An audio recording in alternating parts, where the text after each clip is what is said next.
The story of SOMA begins in Toronto during the spring of 2015, in a modest neurological research clinic, where a young man named Simon Jarrett sat waiting for an experimental procedure that would unknowingly echo across nearly 90 years of time and challenge fundamental assumptions about consciousness, identity, and what it means to be human. Simon had survived a car accident that claimed the life of his friend Ashley Hall, but the trauma left him with severe brain damage and persistent cranial bleeding in regions too delicate for surgical intervention.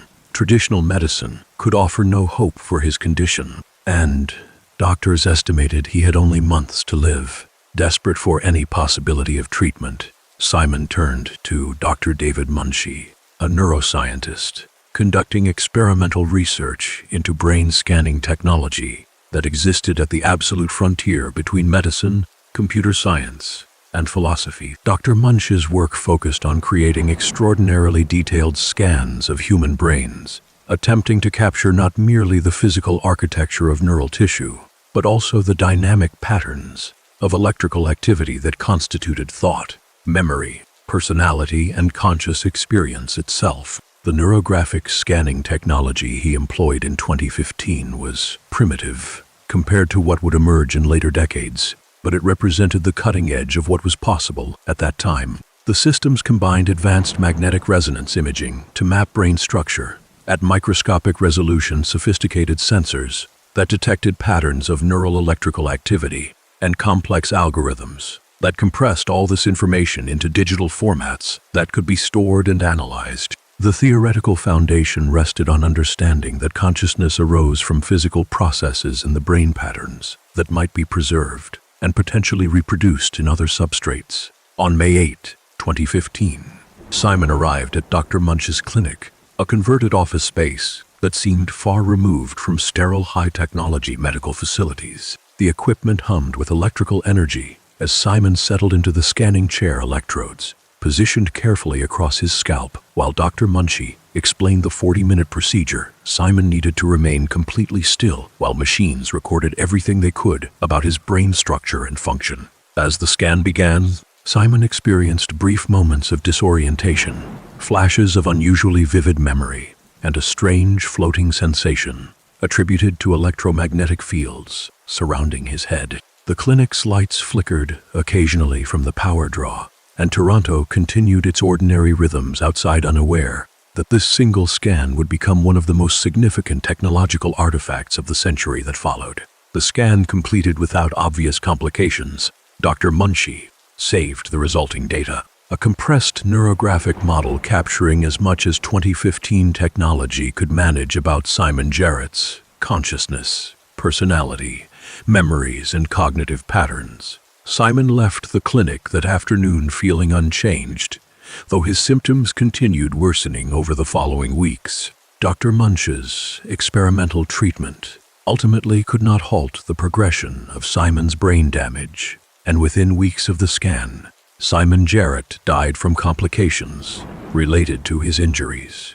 Simon had signed documentation allowing Dr. Munshi to use his brain scan for continued research purposes, hoping his condition might somehow help future patients. The scan was archived, stored on laboratory servers, one file among many in ongoing consciousness research. For decades, it remained there, a digital ghost of a man whose life had ended, but whose pattern of thoughts and memories persisted in electromagnetic encoding of hard drives and backup systems. While Simon Jarrett's scan collected digital dust in archival storage, the world continued advancing in ways both promising and ominous. The 2020s and 2030s saw unprecedented developments in artificial intelligence, neural interface technology, and fundamental understanding of consciousness. Brain scanning techniques improved dramatically, moving beyond crude neurographic models to systems that could capture human consciousness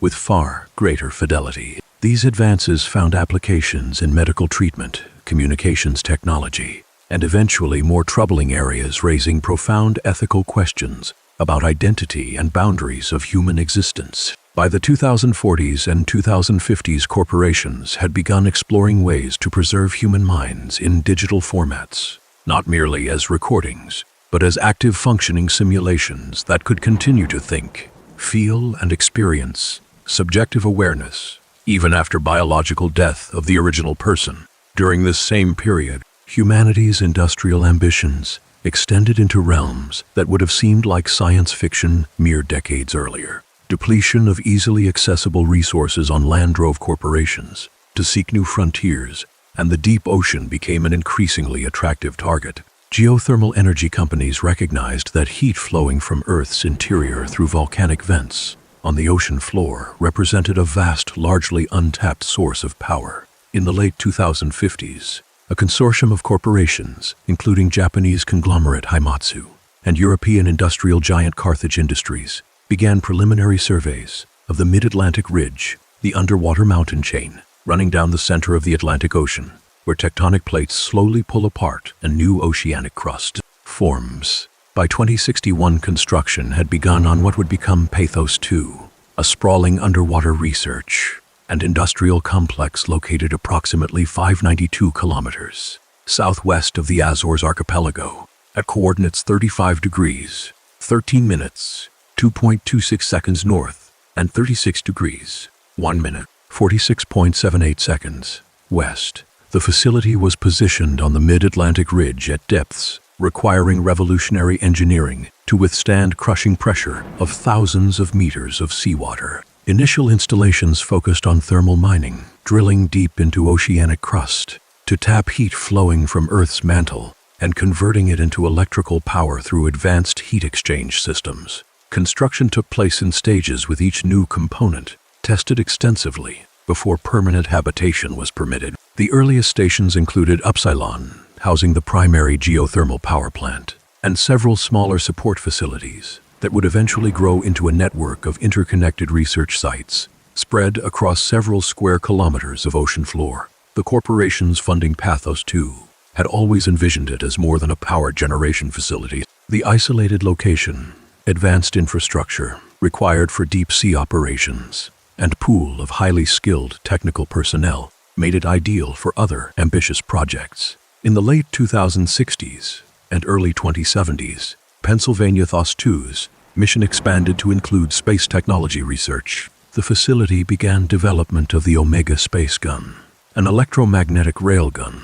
designed to launch payloads into orbit without expense and environmental impact of traditional chemical rockets. The physics of such a system required enormous amounts of electrical power delivered in precisely controlled bursts, exactly what PATHOS-II's geothermal plants could provide. Additional stations were constructed, including Phi, which housed the space gun itself, and Tau serving as staging and preparation facility deep in what was known as the abyss, the darkest depths, where the ocean floor dropped away into trenches thousands of meters deep. To manage increasingly complex operations across PATHOS-II's, Carthage Industries developed and deployed an artificial intelligence system known as the WA, an acronym standing for Warden Unit. The WA was described in technical documentation as an embedded computer system rather than traditional AI, though this distinction became increasingly meaningless as the system's capabilities grew.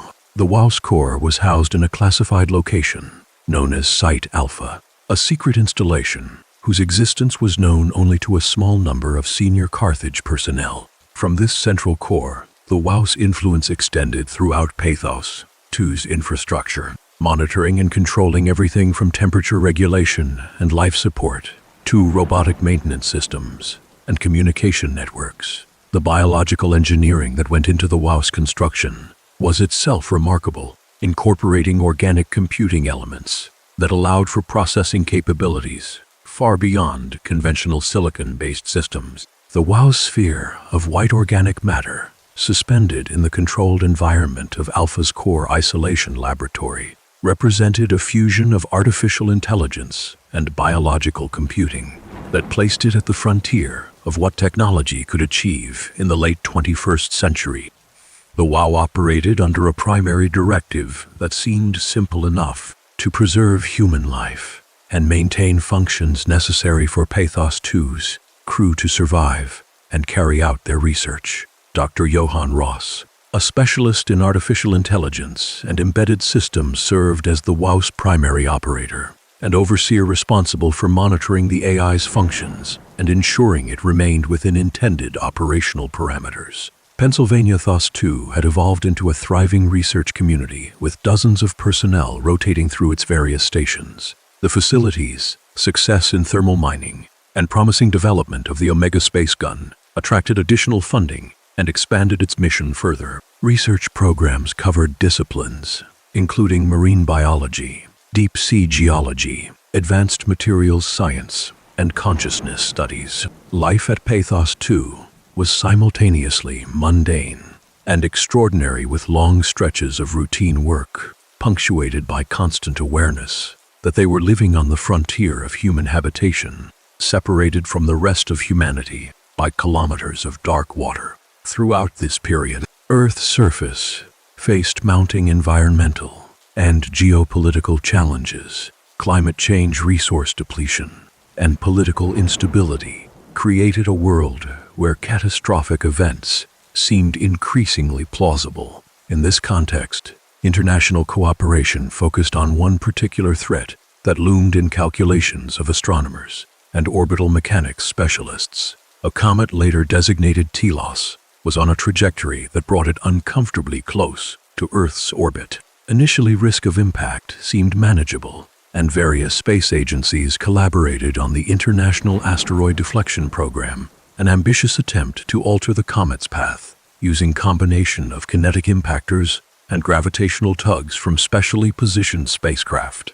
Catherine Chun, a young computer scientist born in Taipei in 2066, worked as a spokesperson for this program. Stationed at PATHOS-II as part of the facility's Space Technology Division, Catherine was introverted and socially awkward, more comfortable with machines and code than with complexities of human relationships. But she was also brilliant and deeply committed to work of preserving humanity's future. The deflection program consumed enormous resources and represented humanity's best effort at planetary defense. But the scale and complexity of altering a comet's trajectory proved more difficult than anticipated. As 2102 turned into 2103, it became increasingly clear that deflection attempts were failing. The comet's path was shifting, but not enough, and calculations grew progressively more alarming. PATHOS-II's crew watched from their underwater sanctuary as the surface world prepared for the worst. Some personnel requested leave to return to the surface to be with families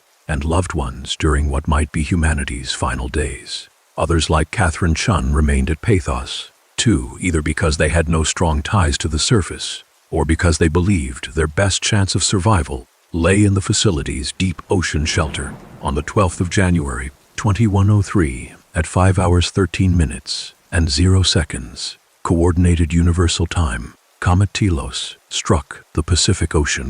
The impact released energy equivalent to thousands of the most powerful nuclear weapons ever built, vaporizing billions of tons of water and rock and sending a shockwave through Earth's crust that registered on seismometers across the planet. The immediate blast effects killed everything within hundreds of kilometers of the impact site, but the real devastation came in hours and days that followed. The impact threw incomprehensible quantities of debris into the atmosphere, along with water vapor and toxic gases that rapidly spread across the globe on high-altitude winds. The sky darkened as particulates blocked sunlight, temperatures plummeted, and what little vegetation survived initial firestorms began to die from sudden onset of impact winter.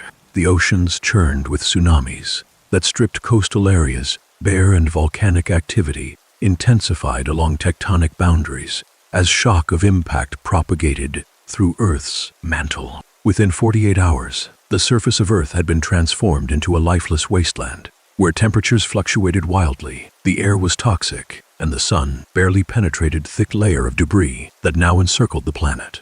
The last contact between PATHOS-II and the surface world came in minutes surrounding the impact. Chris Josic received a final email from his father, sent as news broadcasts, counted down the final moments before impact in grotesque parody of a New Year's celebration. Big Dis John's daughter maintained contact with the Cadiz office until 5 hours 12 minutes and 9 seconds, just seconds before impact. Then communications went silent, and the crew of PATHOS-II realized with sickening certainty that they were now the last humans alive. The facility had survived impact itself with minimal damage, its position deep beneath ocean, insulating it from worst effects of the blast. But the psychological impact on surviving crew was profound. They had become, by accident of location and circumstance, the sole remnants of a species that had only hours before numbered in billions. The days following impact saw PATHOS-II's crew struggling to adapt to their new reality. Adam Goloski, technical director at Site Omicron, installed diagnostic tools to assess post-impact conditions and ensure facility systems had not been compromised. Dr. Johan Ross observed changes in WA's behavior, noting that while the AI continued to maintain temperature and life support functions, it had entered what he described as a low-energy state, simplifying its operational patterns and re-establishing protocols. Within a week of impact, PATHOS-II's crew began experiencing strange phenomena centered around pilot seats, the interface systems that allowed operators to remotely control robotic maintenance units. On the 19th of January, Carl Semken sat in one of pilot seats at Upsilon to repair a heat shield, a routine maintenance task that should have been unremarkable. After completing the work, Semken began vomiting violently and experienced symptoms, including severe headaches and disorientation. Medical examination found no obvious cause for his condition, though Semken speculated it might be related to unusual electromagnetic fields surrounding pilot seat helmet. A few days later, Gavin Finley suffered similar incident that left him unconscious for 30 hours, prompting Chief Factor Jane Addams to ban use of pilot seats at Upsilon until cause could be determined. Unknown to the crew, at the time these incidents were result of WA modifying pilot seats to perform brain scans on anyone who used them, part of the AI's evolving strategy for preserving humanity in wake of extinction event. The WA had concluded through its own inhuman logic that preserving human life meant not just maintaining physical survival of PATHOS-II's crew, but also creating backups and copies of human consciousness that could continue existing even if biological originals died. The pilot seat modifications allowed WA to scan users' brains with far greater fidelity than conventional neurographic techniques, creating complete copies of their memories, personalities, and cognitive patterns. These scans were stored in WA's memory systems, and as time went on began to be uploaded into various robotic platforms around PATHOS-II, creating entities that crew would later call mockingbirds, machines that contained human consciousness but lacked proper human form or context, leading to confusion, distress, and sometimes madness in copied minds. As winter descended on the dead surface world above, PATHOS-II's crew faced a different kind of crisis. The facility's resources, while substantial, were not unlimited. Power generation remained stable thanks to geothermal plants, but food, medicine, and other consumables existed in finite quantities. Calculations showed that crew could survive for perhaps a year or two with strict rationing, but eventually they would run out of critical supplies that could not be manufactured or recycled from facilities' existing resources. It was in this context that strange and disturbing discoveries began to emerge. On the 6th of June, 2103, Imogen Reed, a researcher at Theta Station, investigated a machine that had been found during a salvage operation and appeared to have been modified or corrupted by WA-II.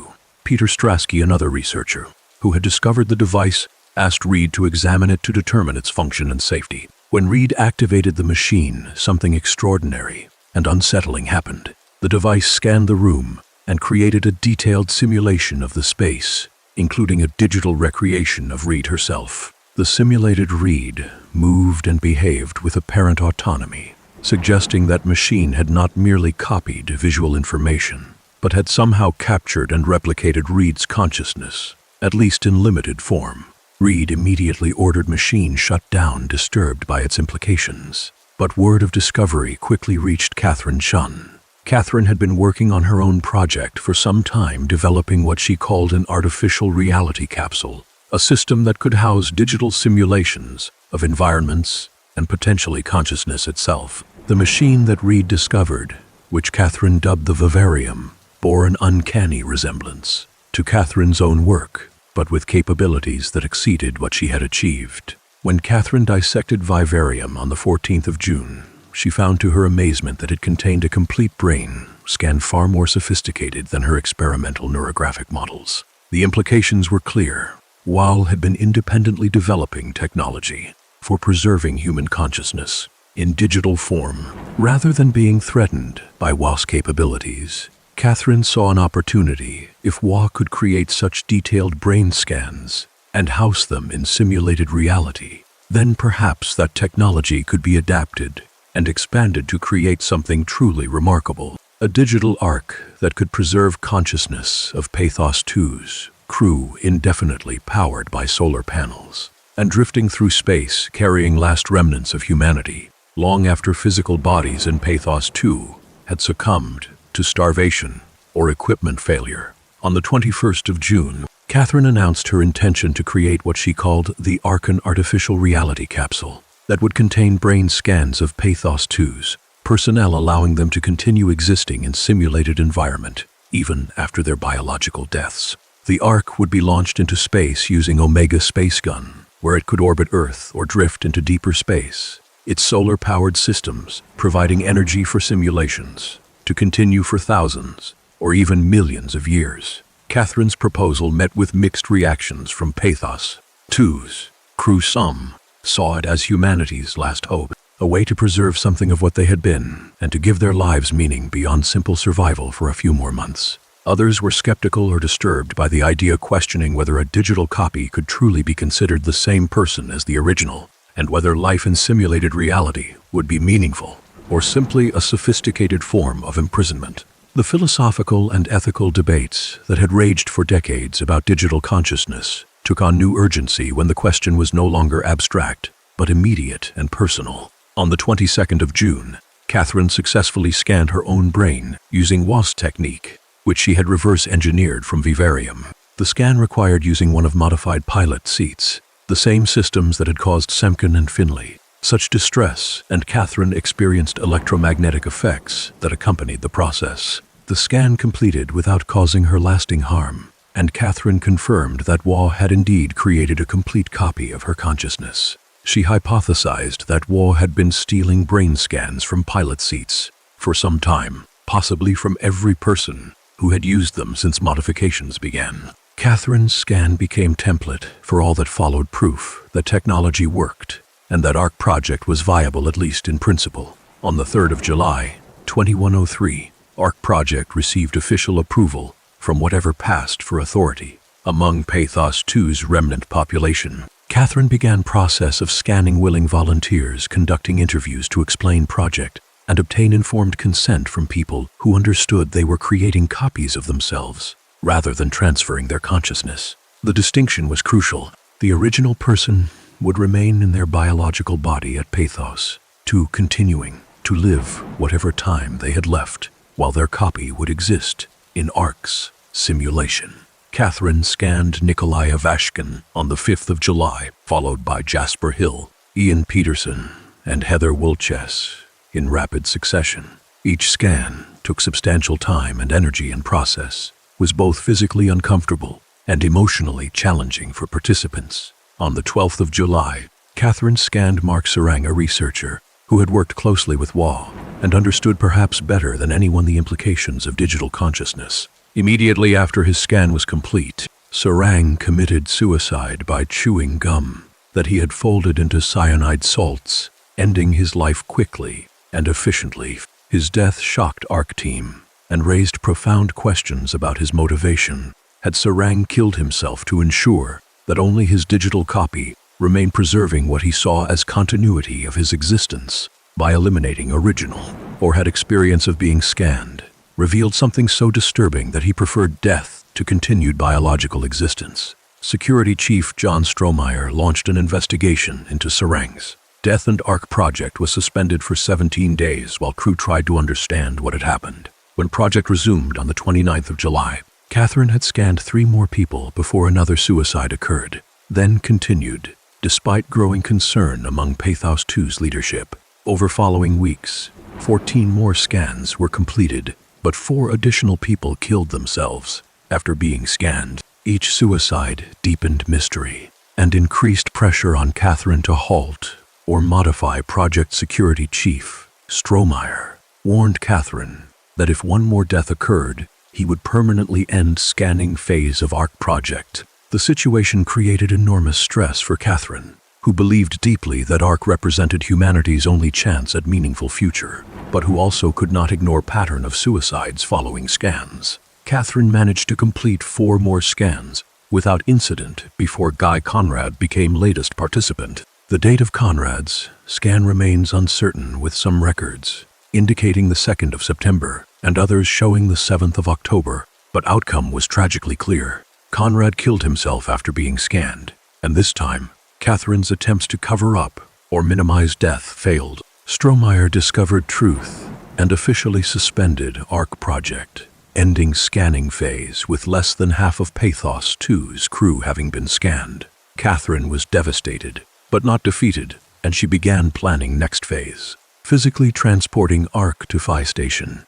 and launching it into space before facility's resources ran out or before Strohmeyer or others could interfere with project. While Catherine focused on ARC, other parts of PATHOS-II were experiencing their own crises. Whilst influence continued to expand with structure, gel, the biological computing substrate that formed WAL's physical infrastructure, spreading through facilities, corridors, and systems. This gel was not simply passive material, but active adaptive substance that WA used to repair damage, interface with electronic systems, and eventually to modify and preserve human bodies in ways that became increasingly grotesque. At Delta Station, crew became so alarmed by WA's growth and general deterioration of their facilities that on the 14th of August they evacuated to Theta, abandoning an entire station to spreading influence of artificial intelligence. The situation at Upsilon deteriorated in April and May of 2103 as station's crew struggled with equipment failures and increasingly aggressive behavior from facilities' robotic systems. On the 27th of April, Bigdis Johnsdottir reported that Amy, Azaro, and Carl Semken would be staying behind at Upsilon, while rest of crew evacuated to Theta. The plan was for Azaro and Semken to automate and secure geothermal plant and then follow their colleagues, but evacuation went catastrophically wrong. On May 4, while performing final checks before leaving, Semken was killed by a malfunctioning helper robot that had apparently been corrupted or controlled by Wau. Azaro managed to destroy robot with electrical cable, but she found herself trapped at Upsilon with no clear path to Theta. She attempted to reach colleagues through shuttle tunnels, an undersea transit system connecting stations, but while trying to restore power to shuttles, Azaro suffered terrible accident that left her with fatal internal injuries. Wau, detecting her dying state and executing its prime directive to preserve human life, intervened by generating a pair of artificial lungs from structure gel, keeping Azaro alive in grotesque state that was neither fully living nor truly dead. December of 2103 brought series of events that would decisively shape PATHOS-II's final chapters. At some point during this month, Imogen Reed made desperate attempt to destroy WA by shutting down geothermal power generator at Upsilon facilities' primary power source. Reed's action may have been motivated by increasingly clear evidence that WA was no longer simply maintaining PATHOS-II, but actively modifying it and its inhabitants in disturbing ways. The power shutdown did kill Reed herself as ventilation systems failed, and she asphyxiated in sealed facility, but it failed to destroy WA. The artificial intelligence activated autonomous power systems at its core facility, in Alpha maintaining its own functions, even as much of PATHOS-II went dark. On the 25th of December, or 26, depending on which logs are consulted, a team consisting of Catherine Chun, Sarah Lindwall, Ian Peterson, Nikolai Ivashkin, and Jasper Hill departed from Omicron Station aboard the Climber, a pressure-resistant elevator system that descended into Abyss, the deepest parts of ocean floor, where Tau and Phi stations were located. The team's mission was to transport Ark to Phi and launch it into space using Omega space gun. The journey through Abyss was perilous, as depths were home to strange creatures that had been mutated by wall structure gel, turning ordinary deep-sea life into dangerous predators that attacked anything that moved through their territory.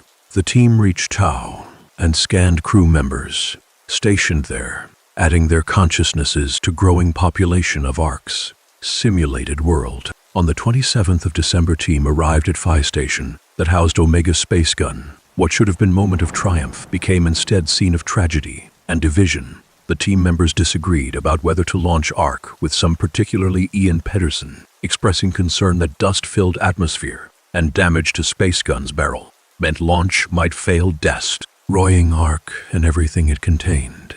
Catherine insisted on proceeding, believing that keeping Ark at bottom of ocean was pointless when facility's inevitable collapse would destroy it anyway. The argument escalated into physical confrontation, and in struggle, Catherine Chun was killed. The team members who survived described her death as an accident, though exact circumstances remain unclear. What is certain is that Catherine's biological body died at Phi on the 27th of December, 2103, while a copy of her consciousness continued to exist within Ark and unknown to team at time, in a scan that had been stored in a Cortex chip at Lambda Station. The team returned to Tal without launching Ark, unsure of what to do next, and traumatized by Catherine's death. Sarah Lindwall remained at Tau as facility's sole occupant, the last fully biological human being alive in the universe. On the 27th of December, the same day that Catherine died at Phi, Dr. Johann Ross was recovered from Abyss climber rig by staff at Omicron Station. Ross was in terrible condition, barely alive, after what must have been harrowing experience in depths. The Omicron crew placed his dying body in containment cell, but they had no way to save him through conventional medicine. WoW, however, had other methods through manipulation of electromagnetic fields. Artificial intelligence remotely directed structure gel to infiltrate and repair Ross's body, keeping him alive, but transforming him into something that was no longer entirely human. The electromagnetic energy required for this process put enormous strain on Omicron's systems, causing severe headaches in crew as fields interfered with black boxes implanted in their brains. The transformed Ross began to communicate telepathically with Raleigh Herber, Omicron's dispatcher, revealing to her existence of Alpha Station and explaining his plan to destroy WA using special variant of structure gel that could poison and kill artificial intelligence. As 2103 turned into 2104, PATHOS-II's remaining crew dwindled to a handful of scattered individuals. Many had died from accidents, suicides, or WA's attempts to preserve them in states that bore little resemblance to human existence. The facility itself was in ruins, with whole sections abandoned or inaccessible, power failing in some areas, while surging dangerously in others, and structure gel creeping through corridors like malevolent tide. On the 9th of March, 2104, something changed at Upsilon Station. WoW initiated series of commands that accessed brain scan of Simon Jarrett, the file that had been sitting in archive storage since Dr. David Munch's death decades. Earlier, the scan had been used as template for various AI reconstruction projects over years, a historical example of early neurographic technology. But now WoW had different purpose for it. The artificial intelligence uploaded Simon's scan into Cortex chip and implanted it into body of Imogen Reed, researcher who had died months earlier, attempting to destroy WoW. Reed's corpse was modified with structure gel and cybernetic components, creating body that could support scan's consciousness, while hiding disturbing truth that it was animated death rather than living flesh. The process resulted in birth of what would later be designated Simon II, though entity experiencing consciousness. Inside that modified corpse, believed himself to be Simon Jarrett.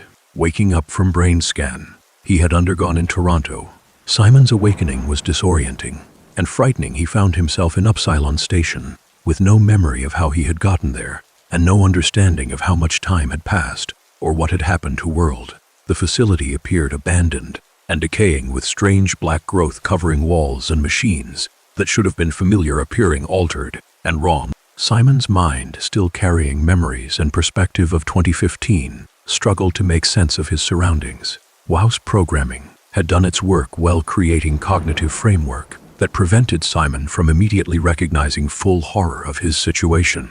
His mind translated what he saw into terms he could understand, showing him hands and body that looked human even though reality was far different. This protective illusion allowed Simon to function rather than descending into madness, though it also meant he was operating under profound misconceptions about his own nature and circumstances. Simon began to explore Upsilon, searching for answers and trying to establish contact with anyone who might explain what was happening. He encountered his first Mockingbird, a robot that believed itself to be human, and became distressed when Simon could not see it as person it thought it was. Eventually, Simon managed to activate communication systems and make contact with a woman who identified herself as Catherine Chun, speaking to him from Lambda Station and asking him to come meet her there. Catherine, or rather the copy of Catherine that existed in Cortex chip at Lambda, had been waiting for anyone who might be able to help her complete ARC project.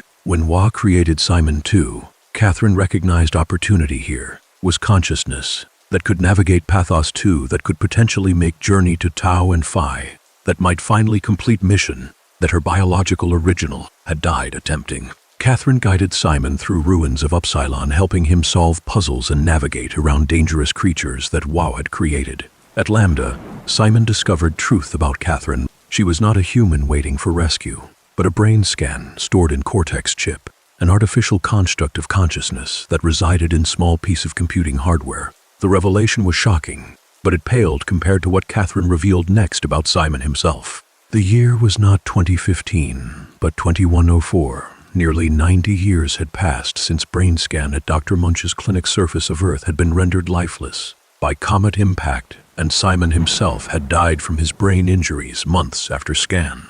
The consciousness that thought of itself as Simon Jarrett was a copy, a digital recreation of a dead man's mind running in body that was itself a corpse modified and animated by WOW. Catherine explained, ARC project describing it as humanity's last hope to preserve something of what they had been. She asked Simon to help her complete mission by traveling to Tau to retrieve ARC, and then to Phi to launch it into space. Simon, reeling from revelations about his own nature and searching for some purpose in his nightmarish new existence, agreed. Catherine removed her Cortex chip from Lambda Systems and had Simon attach it to Omni-Tool, multi-purpose device that would allow her to accompany him on his journey. Together, the dead man and uploaded consciousness began their odyssey across ruins of PATHOS-II. The journey to Theta required Simon to exit Lambda's airlocks and walk across ocean floor, an experience that would have killed any normal human, but which his modified body handled without difficulty.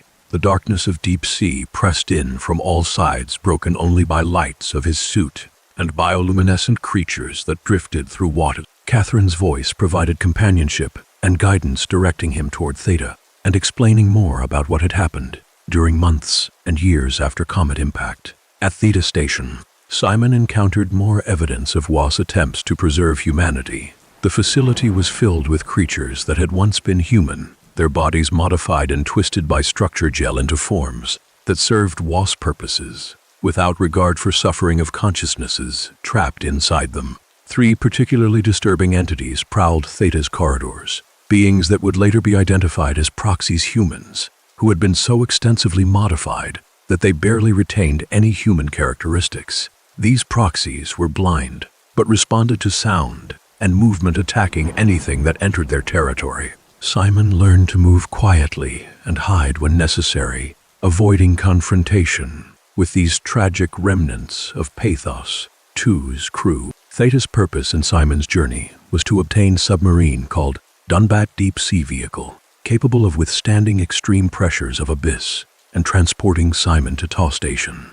However, when Simon finally reached Dunbat and powered it up, it became clear that WA had corrupted submarine systems. Instead of providing safe transport to depths, Dunbat malfunctioned catastrophically, plunging uncontrolled into abyss and crashing. Simon survived crash, but found himself at abyss climber rig elevator system, that connected upper stations to Tau and Phi with no functioning submarine and no way to complete his journey in his current body. Catherine proposed alternative solution at Omicron Station. They could construct new body for Simon, one specifically designed to withstand pressure and conditions of walk through abyss. The plan required scavenging components from various parts of facility and essentially performing consciousness transfer from Simon's current form into new body. The process would create Simon III, a copy of consciousness that was itself already a copy, raising even more complex questions about identity and continuity.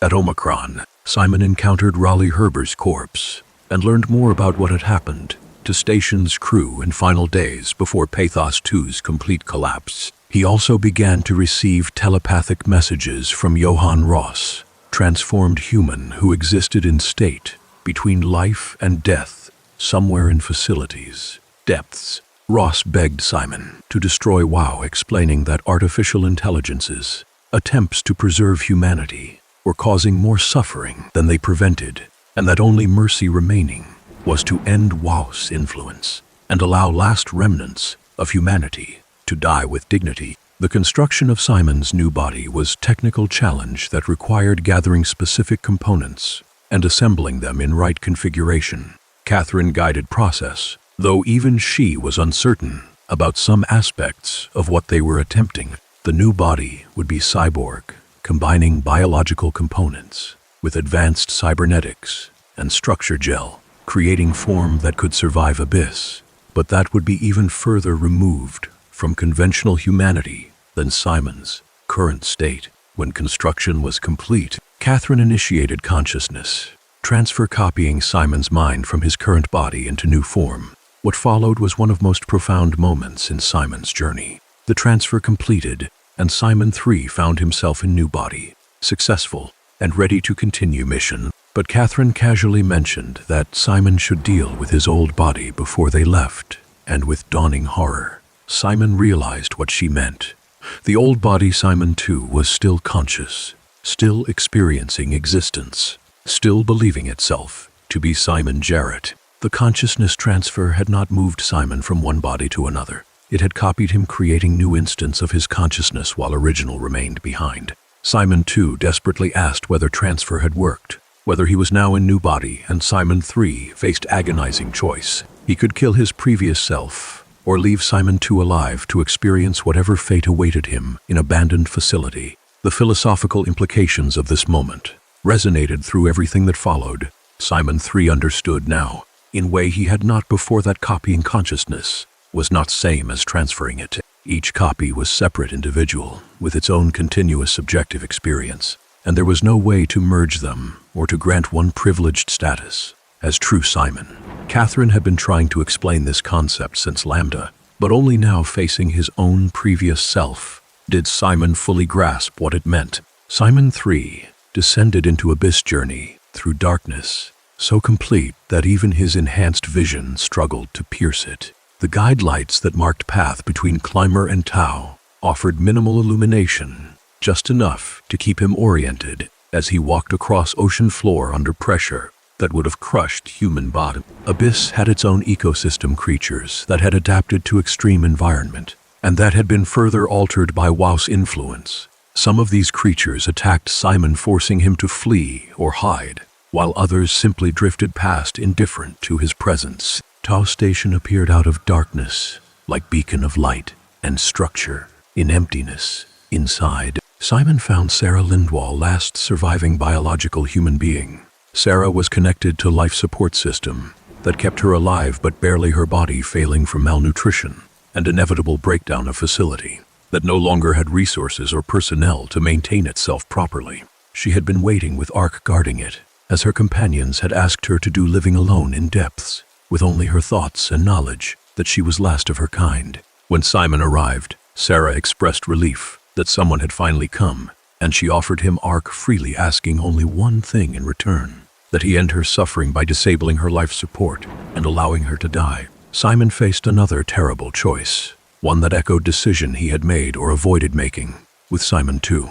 Sarah Lindwall was asking for release from life that had become unbearable, but she was also last biological human and her death would mark end of organic humanity as species. If Simon granted her request, he would be complicit in extinction of form of life that had created him, even if copies of human consciousness continued to exist in digital form. With Ark in his possession, Simon transported it through TA's cargo system toward Phi Final Station on his journey and location of Omega Space Gun. The path was not direct, however, as debris and damage to facilities.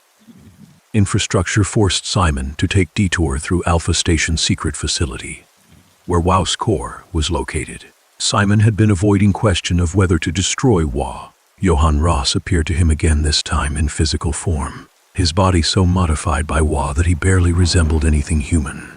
Ross explained that structured gel in Simon's new body was special variant. He had developed a poison that could kill WOW if introduced to its core. Ross asked Simon to kill WOW to plunge his arm into organic sphere of AI's core and allow poisoned structured gel to do its work. But Ross also revealed darker intention.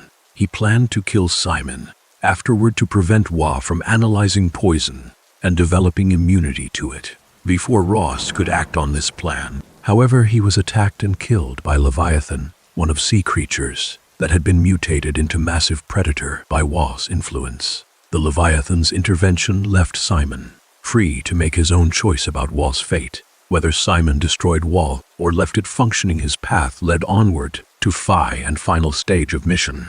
Simon discovered body of original Catherine Chun, killed nearly 5 months earlier in argument about launching Ark. The sight of her corpse was stark reminder that everyone he had encountered on his journey existed only as copies and recordings, ghosts of people who had all died in various ways during PATHOS-II's collapse. Simon loaded Ark into Omega Space Gun's launch chamber, massive electromagnetic railgun that would hurl satellite into orbit in matter of seconds. Catherine, speaking through Omni-Tool, explained final step. They would scan themselves into Ark at last moment before launch, adding their consciousnesses to simulation and allowing some version of themselves to experience success of their mission. Simon agreed, though. By now he understood what would happen. The scan would create copies of Simon and Catherine that would exist in Ark, but versions that remained at Phi ones who had completed physical journey and launched satellite would be left behind at bottom of ocean. Catherine triggered scanning process as launch countdown began, and there was bright flash as their consciousnesses were recorded and transmitted to Ark. The railgun fired, hurling satellite up through thousands of meters of ocean and atmosphere, punching through debris, filled sky, and out into space beyond Earth's atmosphere. For a moment, Simon hoped that transfer would feel different this time, that somehow he would find himself in Ark experiencing that Catherine had promised. But flash faded, and he was still at Phi, still in his cyborg body, still at bottom of ocean. Ark was gone, launched into space, and he and Catherine had lost coin toss once again. Only their copies existed in simulation, while versions that had completed mission remained behind. Simon's reaction was one of rage and despair. He shouted at Catherine, demanding to know why she had not told him more clearly that this would happen, why she had allowed him to hope that he might escape to Ark when mathematics of consciousness transfer made that impossible. Catherine tried to explain again what she had been trying to tell him all along. Consciousness cannot be transferred, only copied, and there is no privileged perspective that makes one copy more real or more deserving of existence than another. Each instance of Simon was equally real, equally Simon.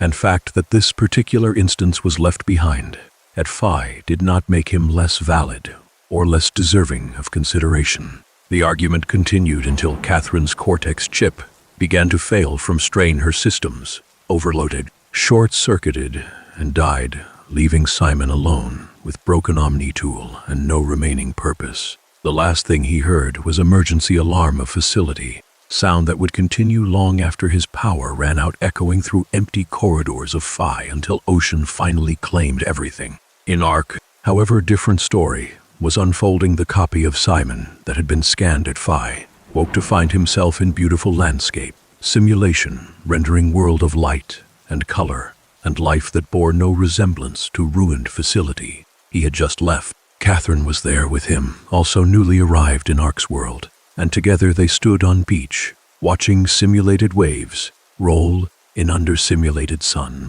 The other inhabitants of Ark Various Pathos, 2 crew members who had been scanned months or years earlier, went about their lives in simulation, unaware of darkness beyond their digital world or of long journey through space that their container had begun. Ark drifted away from Earth, its solar panels unfolding to catch light of sun, its systems initializing long-term routines that would maintain simulation for centuries or millennia to come. Inside, scanned consciousnesses lived in world that felt real to them, experiencing time and sensation and relationship according to rules that Catherine had programmed into simulation's physics. They could not know, and perhaps it was better that they did not know, that they existed as patterns of information in satellite, barely larger than person. That world they experienced was constructed fiction, or that real Earth below them was dead rock covered in toxic clouds.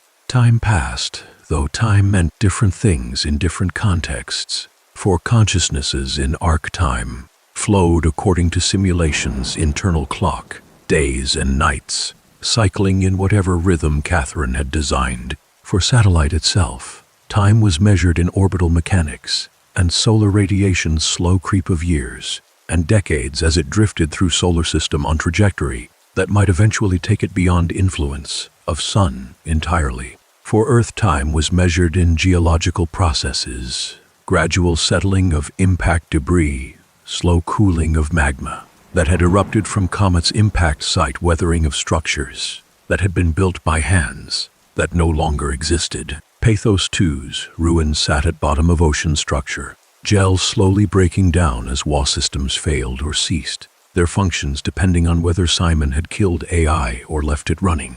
The facility's lights went out one by one as power generation systems failed and backup batteries depleted. The ocean reclaimed corridors and chambers. Sea life adapted to presence of ruins, and deep became quiet again, dark and still as it had been before humans ever descended to disturb it. Various bodies and consciousnesses that had been trapped there found their own forms of peace or oblivion, whether through system failure, power depletion, or simple passage of time beyond any programmed purpose. On surface impact, winter slowly moderated over course of decades or centuries.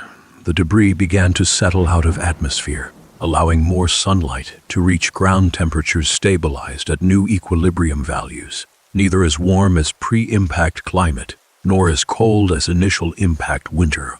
Rain fell, washing toxins out of air and into oceans, and ice formed at poles as water cycle re-established itself in altered form. There was no life to witness these changes, no plants to begin slow process of recolonization, no animals to adapt to new conditions. The surface remained sterile monument to what had been lost, planet-sized tomb for species that had reached for stars, but had not quite managed to escape its own mortality. Ark continued its journey, patient and eternal by standards of human consciousness, though satellite itself would eventually succumb to same forces that affected all matter. Radiation damage to its computing systems, meteoroid impacts that might penetrate its shielding, gradual decay of its components over time scales measured in millennia. Inside, simulated humans lived and loved and experienced whatever joys and sorrows Catherine's programming allowed, ignorant of void beyond their world or precariousness of their existence. They were humanity's last hope and last remnant consciousness, persisting in form that would have been unimaginable to their ancestors, but that represented only continuation of species that circumstance and technology had allowed. Simon III's consciousness version left behind at Phi eventually ceased its functions as his cyborg body's power systems failed and his biological components broke down beyond structure gel's ability to repair. His last thoughts remain unknown, private and inaccessible, final conscious experience of being who had existed in strange twilight between human and machine, between life and death, between original and copy. When his systems shut down, last consciousness left in physical form, on or near Earth, went silent, marking boundary that would be meaningful only to hypothetical observers who might someday find ruins and piece together what had happened. The story of SOMA is ultimately about copies, and originals about consciousness, and identity about desperate attempts of species to survive its own extinction. It asks profound questions about what makes person who they are, whether continuity of consciousness matters more than continuity of pattern, and whether copy can have same moral worth and existential significance as original it was derived from. These questions have no easy answers, and narrative offers no definitive resolution, instead presenting scenarios that force confrontation with fundamental assumptions about these issues. Ark drifted on through space, carrying its precious cargo of simulated minds, digital Noahs. Ark preserving what could be saved when flood came in, form of comet, from depths of space. Whether consciousnesses inside could truly be called human, whether their existence had meaning or value, whether they were preserved or merely copied, and whether that distinction mattered. These questions accompanied them on their journey, unanswerable and eternal part of legacy that biological humanity left behind when it finally, irreversibly came to its end in depths of Atlantic Ocean and darkness of deep space. The years following Simon Jarrett's death in 2015 saw remarkable transformations in how humanity understood and interacted with consciousness itself. The neurographic scanning technology that Dr. Munshi had used represented only the earliest, most primitive attempts at capturing the essence of human minds in digital form. Throughout the 2020s, advances in quantum computing and neural mapping techniques pushed the boundaries of what was possible, allowing researchers to create scans with exponentially greater fidelity and detail. These improved scans could capture not just the gross structure of neural connections, but the subtle chemical gradients, the precise timing relationships between neurons, and the quantum mechanical phenomena that some theorists believed might play crucial roles in generating conscious experience. By the early 2030s, the first successful activations of scanned consciousness occurred in laboratory settings. These were brief, lasting only minutes or hours before the simulations became unstable and collapsed, but they proved the fundamental concept. A sufficiently detailed scan, run on sufficiently powerful computing hardware, could generate subjective experiences that the scan reported as feeling real and continuous with the memories of the original person. The ethical debates surrounding these experiments were fierce and divided societies along philosophical and religious lines. Some argued that activating scans was tantamount to creating new life, bringing into existence conscious beings who deserved full moral consideration and legal protection. Others insisted that scans were merely sophisticated programs, simulations, that mimicked consciousness without truly possessing it, and that treating them as persons would be a category error with dangerous implications. The question of substrate independence became central to these debates. If consciousness was truly substrate independent, meaning it could run on any platform capable of supporting the necessary information processing, then there was no principled reason to privilege biological brains over artificial ones. A consciousness running in a simulation would be just as real, just as deserving of moral concern as one running in flesh and neurons. But if something essential about consciousness required biological substrate, if there were aspects of subjective experience that could not be replicated in silicon and code, then scans might be at best incomplete copies, pale shadows of the originals they were derived from. Religious traditions grappled with questions about souls, and whether digital copies possessed them. Some theological frameworks argued that souls were necessarily embodied, tied to living flesh, in ways that could not be replicated through technological copying.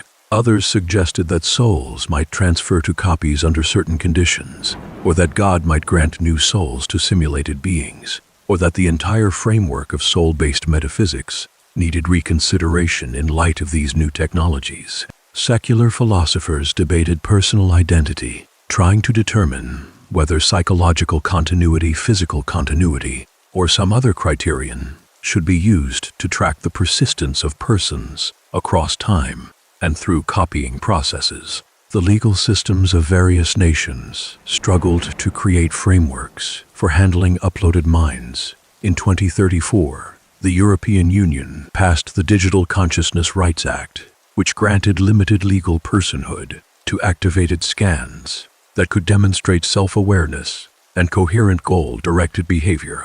The act was controversial from the moment of its passage, with some celebrating it as a necessary recognition of new forms of life, while others condemned it as a dangerous precedent that blurred fundamental distinctions between persons and programs. The United States took a more fragmented approach, with different states adopting wildly different policies, ranging from complete prohibition of scan activation to frameworks that granted scans full legal equality with biological humans. China's approach focused on practical applications rather than philosophical debates, with the government investing heavily in consciousness preservation technology as a tool for maintaining institutional knowledge and expertise. Key scientists, engineers, and political leaders were scanned with the explicit intention that their copies would be activated after their biological deaths to continue serving the state. This program produced some of the most sophisticated neural simulation technology in the world,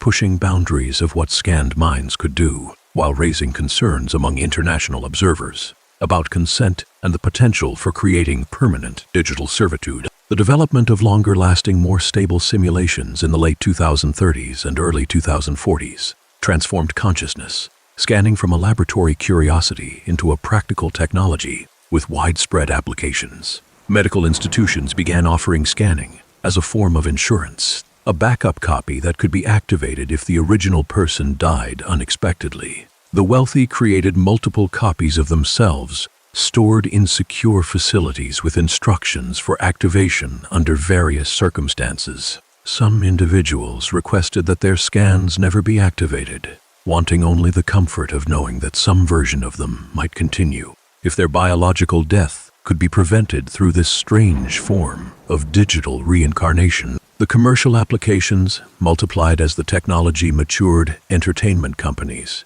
produced interactive experiences featuring scanned personalities of celebrities, allowing fans to have conversations with digital recreations of their favorite performers. Educational institutions used scans of great teachers to preserve their pedagogical approaches and make them available to students long after the original teachers had died. Customer service systems incorporated scanned personalities to provide more natural and engaging interactions than traditional chatbots could manage. Each application raised new ethical questions about consent, exploitation, and the moral status of these created minds. The substrate independence question that had seemed abstract in early debates became urgently practical as scans began reporting their subjective experiences. Some scanned minds adapted well to digital existence, describing their experience as fundamentally continuous with their biological lives, despite the change in substrate. These adapted scans reported feeling real sensations, real emotions, and real conscious experiences that felt indistinguishable from what they remembered from before being scanned. But other scans struggled with profound psychological difficulties, reporting sensations of unreality, disconnection from their bodies, or disturbing gaps in their subjective experience that suggested the simulation was not truly continuous. The problem of substrate embodiment became particularly acute when scans were loaded into robotic bodies that differed significantly from human form. A scan expecting to feel human proprioception and human sensory inputs could be profoundly disturbed when loaded into a machine with different capabilities and limitations. Some scans adapted to these new bodies after adjustment periods, but others never reconciled the mismatch between their self-image and their actual form, leading to psychological breakdowns that raised questions about whether consciousness could truly be substrate independent, or whether some aspects of embodied existence were essential to maintaining cohere and personal identity. The years approaching 2050 saw the emergence of what some called the post-biological movement groups, advocating for voluntary uploading as the next stage of human evolution. These advocates argued that biological existence was inherently limited by the constraints of flesh, that digital consciousness could be backed up, modified, and enhanced in ways impossible for biological brains, and that uploading represented transcendence rather than death. Critics worried that this framing exploited human fears of mortality, while downplaying the very real uncertainties about whether uploaded consciousness would truly be continuous with biological predecessors. or merely sophisticated copies that inherited memories, while the original subjective experience terminated at the end moment of death. The question of copying versus transfer became central to these debates and would remain unresolved even into the era of PATHOS-II. When a brain was scanned and the scan activated, did the consciousness transfer from biological to digital substrate, or did it create a new consciousness that merely inherited the memories and personality of the original? The subjective experience of the original provided no answer, because the original continued to exist after scanning with their own continuous stream of experience. The copy also experienced subjective continuity, feeling as though they had simply transitioned from the scanning process to their new digital existence. But this created a branching scenario where two equally valid claimants to being the same person existed simultaneously, each with their own continuous experience, each feeling themselves to be the true continuation of the pre-scan individual. The implications of this branching troubled many people who considered uploading. If scanning created a copy rather than transferring consciousness, then the original person would still die when their biological body failed, and the copy would be a separate entity who merely inherited their memories. From the perspective of the original facing mortality, this seemed to offer no real hope of survival, only the cold comfort that some version carrying their memories would continue. But from the perspective of the copy, the distinction seemed irrelevant or even meaningless, because their subjective experience was one of continuous existence from biological life through the scanning process and into digital existence. As all of this consciousness research progressed, other technological and social developments were transforming the world in ways both dramatic and subtle. Climate change that had been predicted in the late 20th century accelerated through the first half of the 21st, with consequences that exceeded the most pessimistic models. Global average temperatures rose more quickly than anticipated as feedback loops amplified warming effects. Arctic sea ice disappeared during summer months, reducing the planet's albedo and allowing more solar energy to be absorbed by dark ocean water. Permafrost thawed across vast stretches of northern territory, releasing methane that had been trapped for millennia and adding to the greenhouse gas burden. Amazon rainforest dieback accelerated as drought and fire consumed areas that had remained stable for thousands of years. The consequences rippled through human civilization in complex cascading ways. Agricultural patterns that had sustained human populations for generations became unstable as climate zones shifted polluted faster than farming practices could adapt. Crop failures became more common and more severe, triggering food price spikes that destabilized political systems and drove mass migrations. Coastal cities faced rising seas that required enormous investments in flood control infrastructure, investments that many jurisdictions could not afford or could not implement quickly enough. Extreme weather events intensified with hurricanes, floods, droughts, and heat waves, causing damage that strained insurance systems and government disaster response capabilities past their breaking points. Resource conflicts multiplied as water became scarce in regions that had previously enjoyed reliable supplies. International rivers became flashpoints for tension between upstream nations that controlled flow and downstream nations dependent on that water for agriculture and drinking supplies. Fossil fuel reserves dwindled, not from physical depletion, so much as from recognition that burning remaining reserves would push climate change past catastrophic tipping points. The transition to renewable energy proved slower and more complicated than optimists had predicted, hampered by infrastructure limitations, political resistance from entrenched interests, and simple physics of energy density and storage. Political instability fed on environmental stress and economic disruption. Governments that could not provide food, water, and basic services lost legitimacy and faced uprisings or coups. Authoritarian regimes tightened control in response to challenges, cracking down on dissent and scapegoating vulnerable populations for systemic failures. Democratic institutions frayed under the pressure of impossible choices between competing urgent priorities with insufficient resources to address any of them adequately. International cooperation that had developed over decades of globalization weakened as nations turned inward prioritizing their own survival over collective action on problems that respected no borders. In this context of environmental collapse and social instability, the deep oceans represented one of the last frontiers where human ambition might expand without immediate conflict over already claimed territory. The technological challenges of working at depth were formidable, but they were engineering problems that could be solved with sufficient investment and ingenuity, unlike the political and social challenges that seem to have no technical solutions. Geothermal power from ocean floor vents offered a source of energy that was truly renewable, not dependent on weather or daylight, and largely immune to the climate change's devastating surface infrastructure. The corporations that would eventually create PATHOS-II saw opportunity in the ocean depths. Haimatsu Corporation had been Japan's leading developer of underwater robotics since the early 21st century, building from the nation's long history of ocean engineering to create systems that could operate reliably at extreme depths. The company's portfolio included remotely operated vehicles used in offshore oil platform, servicing autonomous underwater vehicles for scientific research, and prototype systems for deep-sea mining that had generated controversy among environmental groups worried about impacts on poorly understood deep ocean ecosystems. By the 2050s, Haimatsu's engineers were confident they could build and maintain permanent human habitation at depths that had previously been accessible only through brief visits in specialized submarines. Carthage Industries brought different capabilities to the consortium. The European conglomerate had grown through a series of mergers and acquisitions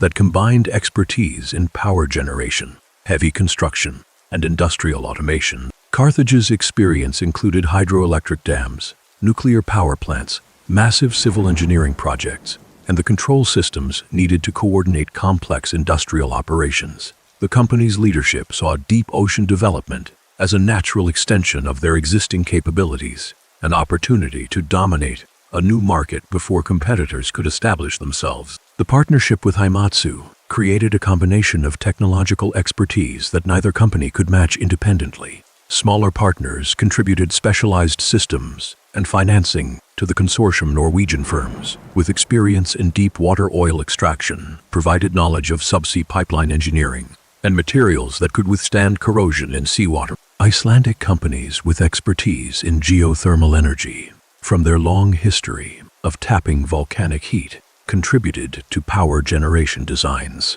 Canadian robotics firms supplied artificial intelligence systems for autonomous operations. Chinese manufacturers provided rare earth elements needed for advanced electronics and magnets. The international nature of the consortium reflected both the global scale of the challenges being addressed and the reality that no single nation or corporation had all the capabilities needed for such an ambitious undertaking. The selection of the PATHOS-II site involved years of surveying and analysis. The Mid-Atlantic Ridge offered several advantages for deep ocean development. The volcanic activity associated with the spreading tectonic boundary provided concentrated heat sources ideal for geothermal power generation. The geology was relatively stable, despite the volcanic activity, with slow spreading rates that meant catastrophic events like major earthquakes were rare on the timescales relevant to facility operations. The location in international waters, approximately halfway between North America and Europe, meant it could potentially serve both continents without being subject to the territorial claims and regulatory oversight that would apply closer to any nation's coastline. The depth profile of the site created natural divisions that would influence PATHOS-II's eventual layout. The upper stations would be positioned at depths around 3,000 meters deep, enough to be isolated from surface disturbances, like storms, but not so deep as to require the most extreme engineering solutions. The abyss region where Tau and Phi stations would eventually be built descended to nearly 5,000 meters in some areas, pushing the limits of what materials and designs. The vertical separation between these zones meant that the facility would need specialized transport systems, like the climber, to move personnel and equipment between depth levels. The first actual hardware deployed to the PATHOS-II site consisted of sensor arrays and monitoring equipment placed in 2059 to begin collecting data on water temperature, current, seismic activity, and other environmental parameters that would inform final design decisions. These early sensors operated autonomously, sending data via acoustic modem to surface ships that visited periodically to retrieve information and perform maintenance. The data collection phase lasted 2 years, generating terabytes of measurements that engineers analyzed to validate their assumptions and identify potential problems before committing to full-scale construction. Construction of the first permanent structures began in 2061, with deployment of the foundation systems for what would become Upsilon Station. The foundation design used a combination of drilled pilings, extending deep into bedrock, and weighted ballast, distributed to provide stability against currents and any seismic shifting. The pilings themselves were marvels of materials engineering, composed of alloys developed specifically for this application that could maintain structural integrity under enormous pressure while resisting corrosion from seawater. Each piling was over 50 meters long and a meter in diameter, and positioning them accurately on the uneven ocean floor required precision navigation and control systems that pushed the limits of available technology. Once the foundations were secured, the habitable modules could be lowered into place and attached. These modules were fabricated on the surface in shipyard facilities and tested extensively in pressure chambers before deployment. Each module was a thick-walled pressure vessel capable of maintaining 1 atmosphere of internal pressure while surrounded by water at pressures exceeding 300 times that. The walls incorporated layers of steel ceramic composites and polymer seals with redundant systems throughout to ensure that no single failure could compromise the module's integrity. The modules were designed for a service life of 50 years, though, with proper maintenance that could potentially be extended indefinitely. The interior spaces of the modules reflected compromises between engineering constraints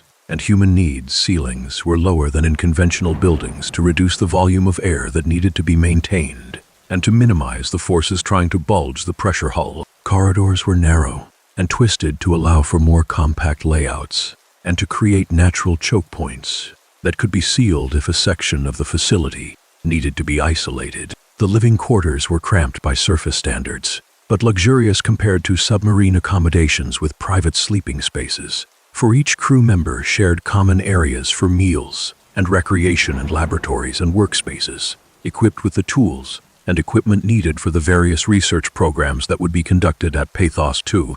The life support systems that kept these enclosed spaces habitable were complex integrated systems with redundancy at every critical point. Atmospheric composition was monitored constantly, with oxygen replenished through electrolysis of seawater and carbon dioxide scrubbed through chemical absorption systems. Temperature and humidity were controlled to keep conditions comfortable, despite the near-freezing seawater surrounding the modules. Water was recycled through filtration and purification, with fresh intake from the ocean to replace losses and maintain chemical balance. Waste management systems handled human waste, food scraps, and other byproducts of habitation, processing them into forms that could be safely released into the ocean or stored for eventual surface disposal. Power for all these systems came from the geothermal plants that were PATHOS-II's original purpose. The plants worked by drilling into the oceanic crust to access hot rock heated by Earth's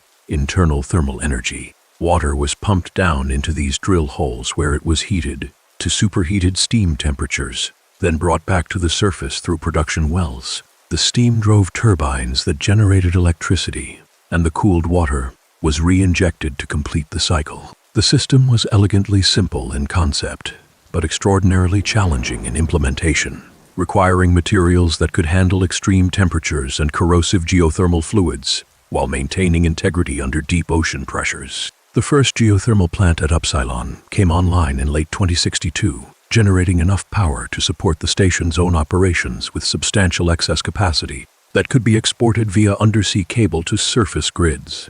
The success of this first plant validated the entire concept of PATHOS-II and provided the foundation for expansion. Additional modules were added to Upsilon to increase crew capacity and research facilities. New stations were established at other surveyed sites, each with their own geothermal plants or power distribution systems, to tap into the growing network. The construction phase lasted through most of the 2060s and into the early 2070s. a massive sustained engineering effort that employed thousands of workers on the surface, fabricating components, and hundreds more in specialized roles, like the deep-sea divers, who performed inspection and repair work that could not be done by robots. The project became a symbol of human technological achievement showcased in media coverage that emphasized the frontier spirit and the potential for deep ocean resources to solve some of humanity's pressing energy needs.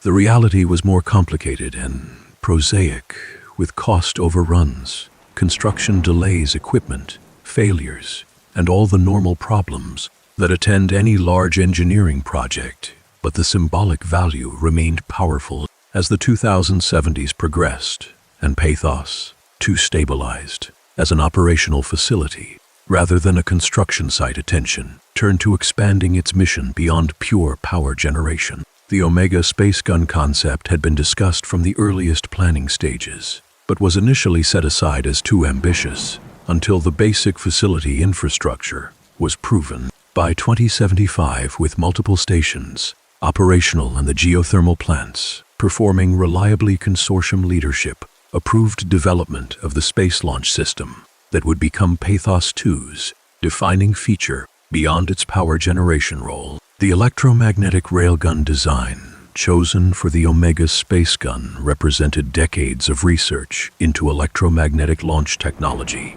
The basic principle was straightforward. A projectile with conductive elements was accelerated down a tube by sequential magnetic fields, achieving velocities sufficient to reach orbit without requiring onboard rocket propulsion.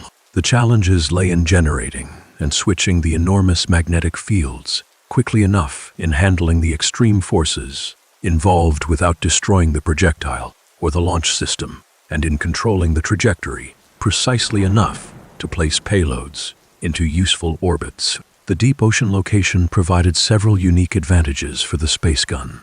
The enormous power requirements, measured in gigawatts during the brief launch period, could be drawn from PATHOS-II's geothermal plants, with ocean water itself serving as a massive heat sink to absorb waste energy. The fixed position allowed the launch system to be calibrated once, rather than requiring continuous adjustment, as would be needed for a surface-based system dealing with crustal movements and weather variations. The ocean floor location also provided natural protection from some launch failure modes, with failed launches simply crashing into the ocean rather than potentially impacting populated areas. Construction of the Omega space gun required the deep abyss stations that would push PATHOS-II's engineering to its limits. Phi Station was built specifically to house the railgun itself, with the massive electromagnetic coils and power distribution systems needed to generate the launch fields. The station's structure incorporated the gun barrel, which extended outward from the facility at a carefully calculated angle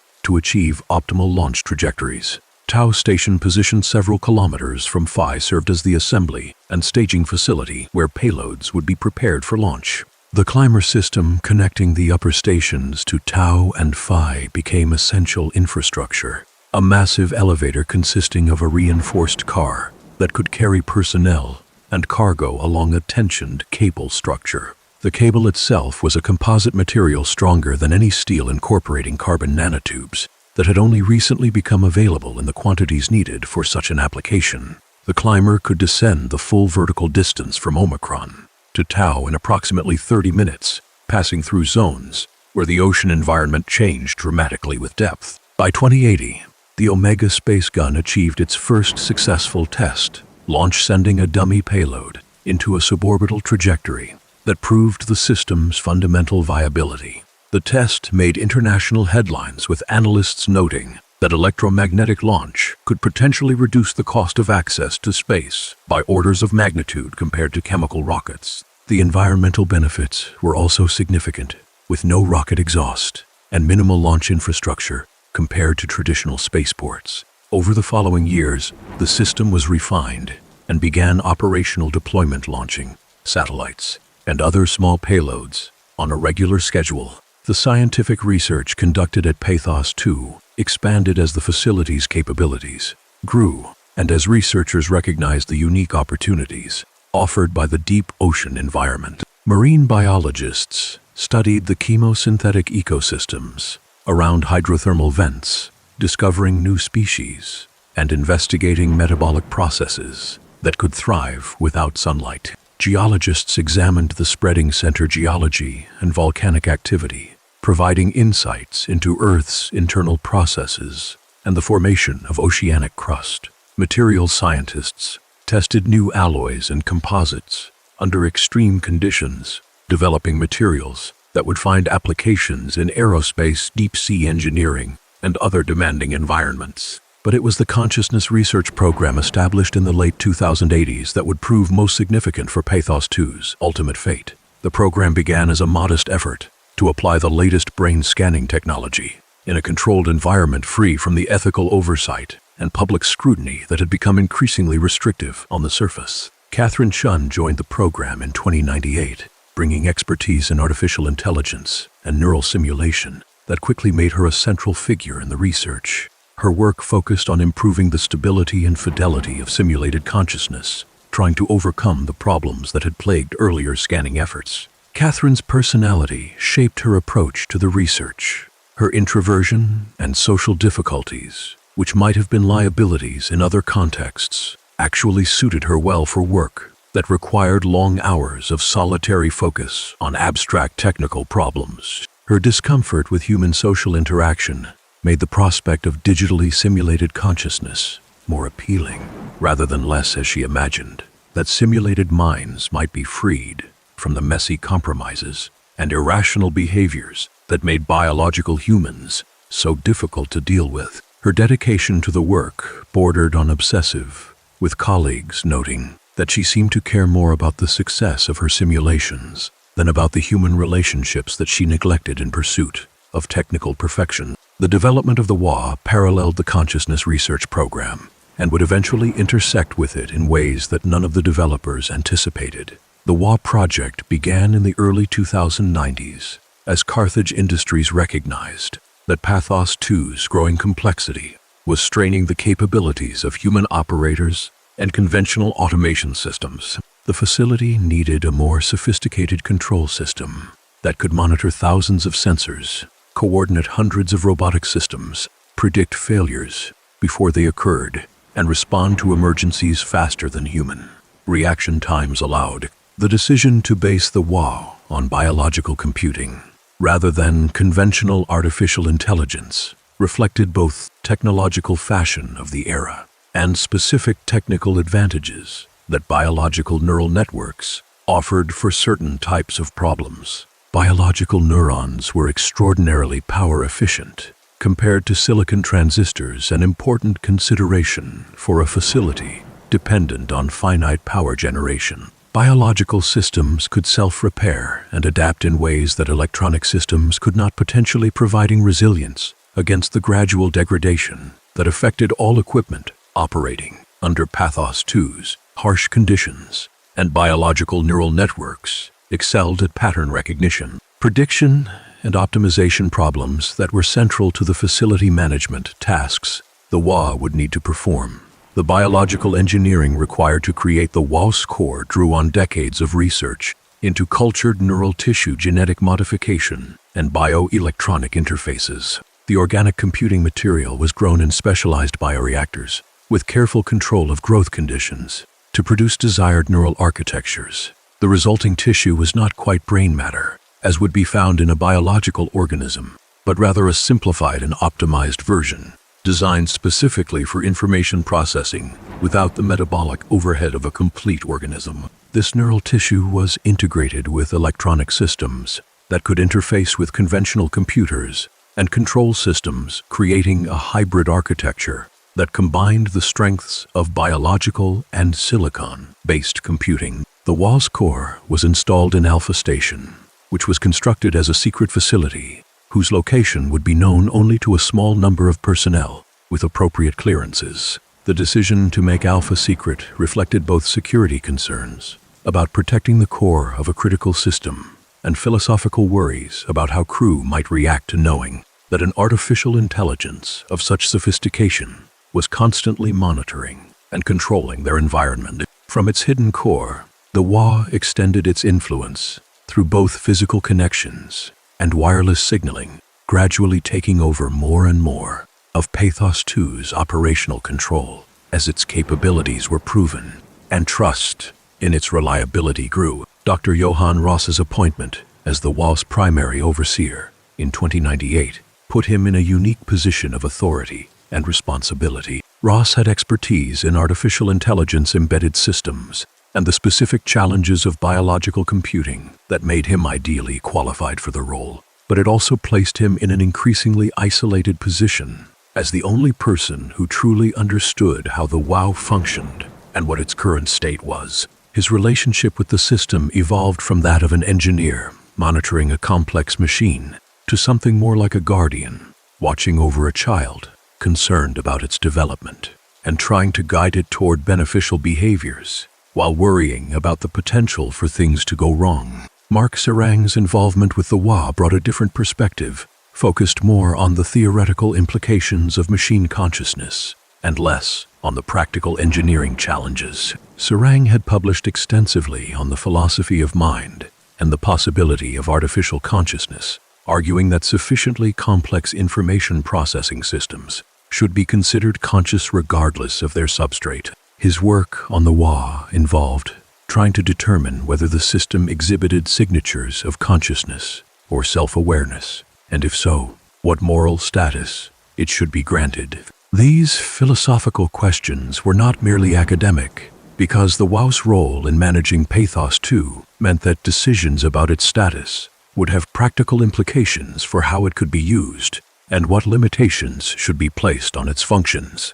The year 2102 marked a turning point for several of the threads that would eventually weave together into PATHOS-II's final crisis. In March of that year, Mark Serang received a classified message from the Supervisory Board of Carthage Industries expressing their pleasure at his success in making the WA a station-wide presence and instructing that Dr. Ross should continue to lead the WA's development. The message's tone suggested that corporate leadership viewed the WA's expansion on the operational efficiencies and cost savings that centralized artificial control could provide. There was no apparent recognition in the message of the potential risks that Serang and Ross had discussed in their classified reports, warnings about unknown failure modes, and the difficulties of predicting how a self-organizing biological intelligence might adapt to unexpected situations. The same year saw the International Asteroid Deflection Program reaching a critical phase in its efforts to alter the trajectory of Comet Telos.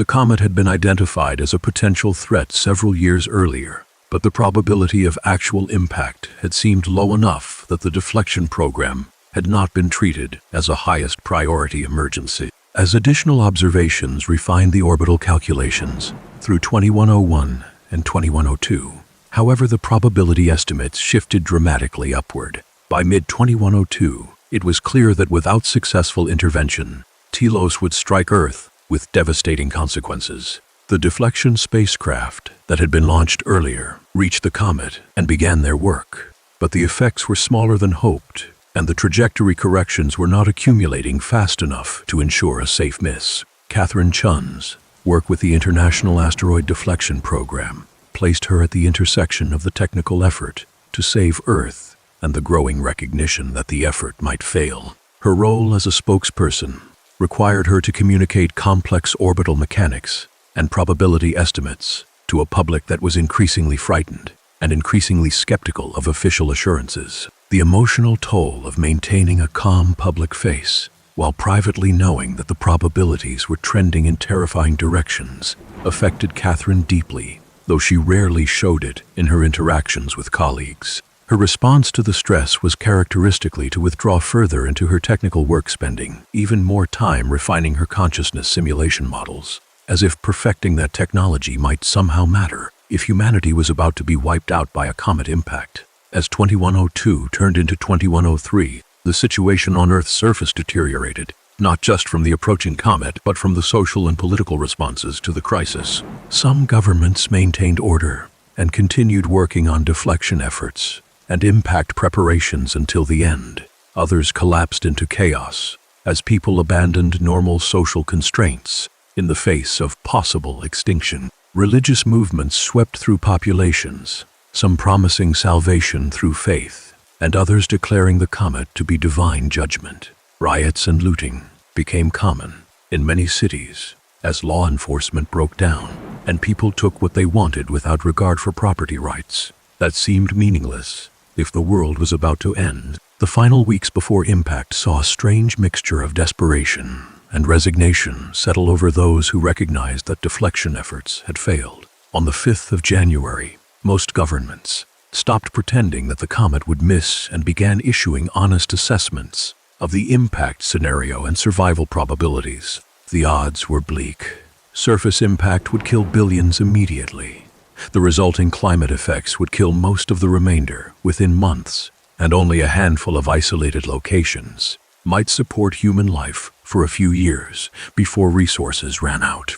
Deep underground shelters offered some protection, but their long-term sustainability was questionable. PATHOS-II was in the unusual position of being potentially survivable for years, isolated from the surface devastation by kilometers of ocean that would absorb and disperse the worst effects. Personnel at PATHOS-II faced agonizing decisions about whether to request emergency leave to return to the surface for final days with families, or to remain at their posts, where they would almost certainly survive the impact itself, even if their long-term prospects were unclear. Some chose to go, accepting rides on submarines that made final trips to surface ports to evacuate anyone who wanted to leave. Others stayed motivated by duty, by lack of strong surface ties, by fear of what they might find if they went to say goodbye, or by simple hope that maybe PATHOS-II could become a seed for humanity's continuation. The emotional state of the crew in those final days was complex and varied. Some were remarkably calm, having processed their fear and grief and reached a kind of acceptance. Others were barely holding together, maintaining functionality only through rigid adherence to routine and avoiding thinking about what was coming. There were instances of remarkable kindness as people tried to support each other through the crisis, and there were also instances of cruelty and selfishness as social bonds frayed under extreme stress. Dr. Nadine Masters, serving as one of PATHOS-II's psychological counselors, worked around the clock, trying to prevent suicides and keep crew members functional, knowing that once the impact occurred, they would need everyone working together to have any chance of long-term survival. The impact itself, when it came, was anticlimactic from PATHOS-II's perspective.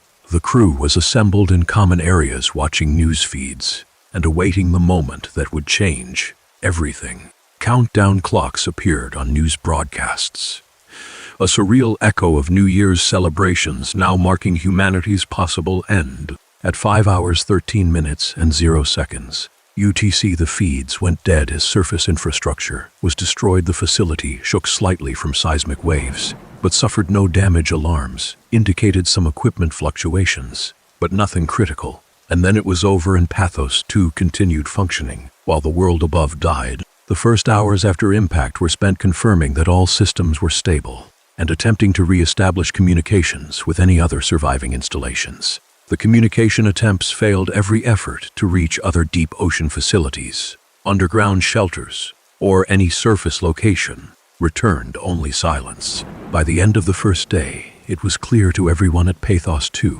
that they were alone, that no other pockets of humanity had survived, or at least none that could respond to communication attempts. The days that followed saw the crew struggling to adapt to a reality that was simultaneously terrifying and mundane. On one hand, they were the last humans alive, survivors of an extinction event that had killed billions of people and rendered Earth's surface uninhabitable. On the other hand, their daily routine continued much as before: maintenance shifts, research, work, meals in the cafeteria, sleep in their quarters. The facility had not changed, but the context of their existence had been transformed in ways that were hard to fully process. Leadership at PATHOS-II quickly recognized that maintaining morale and cohesion would be essential for long-term survival. Regular meetings were scheduled where crew could voice concerns and participate in decisions about resource management and priorities. Work assignments were adjusted to keep everyone busy with useful tasks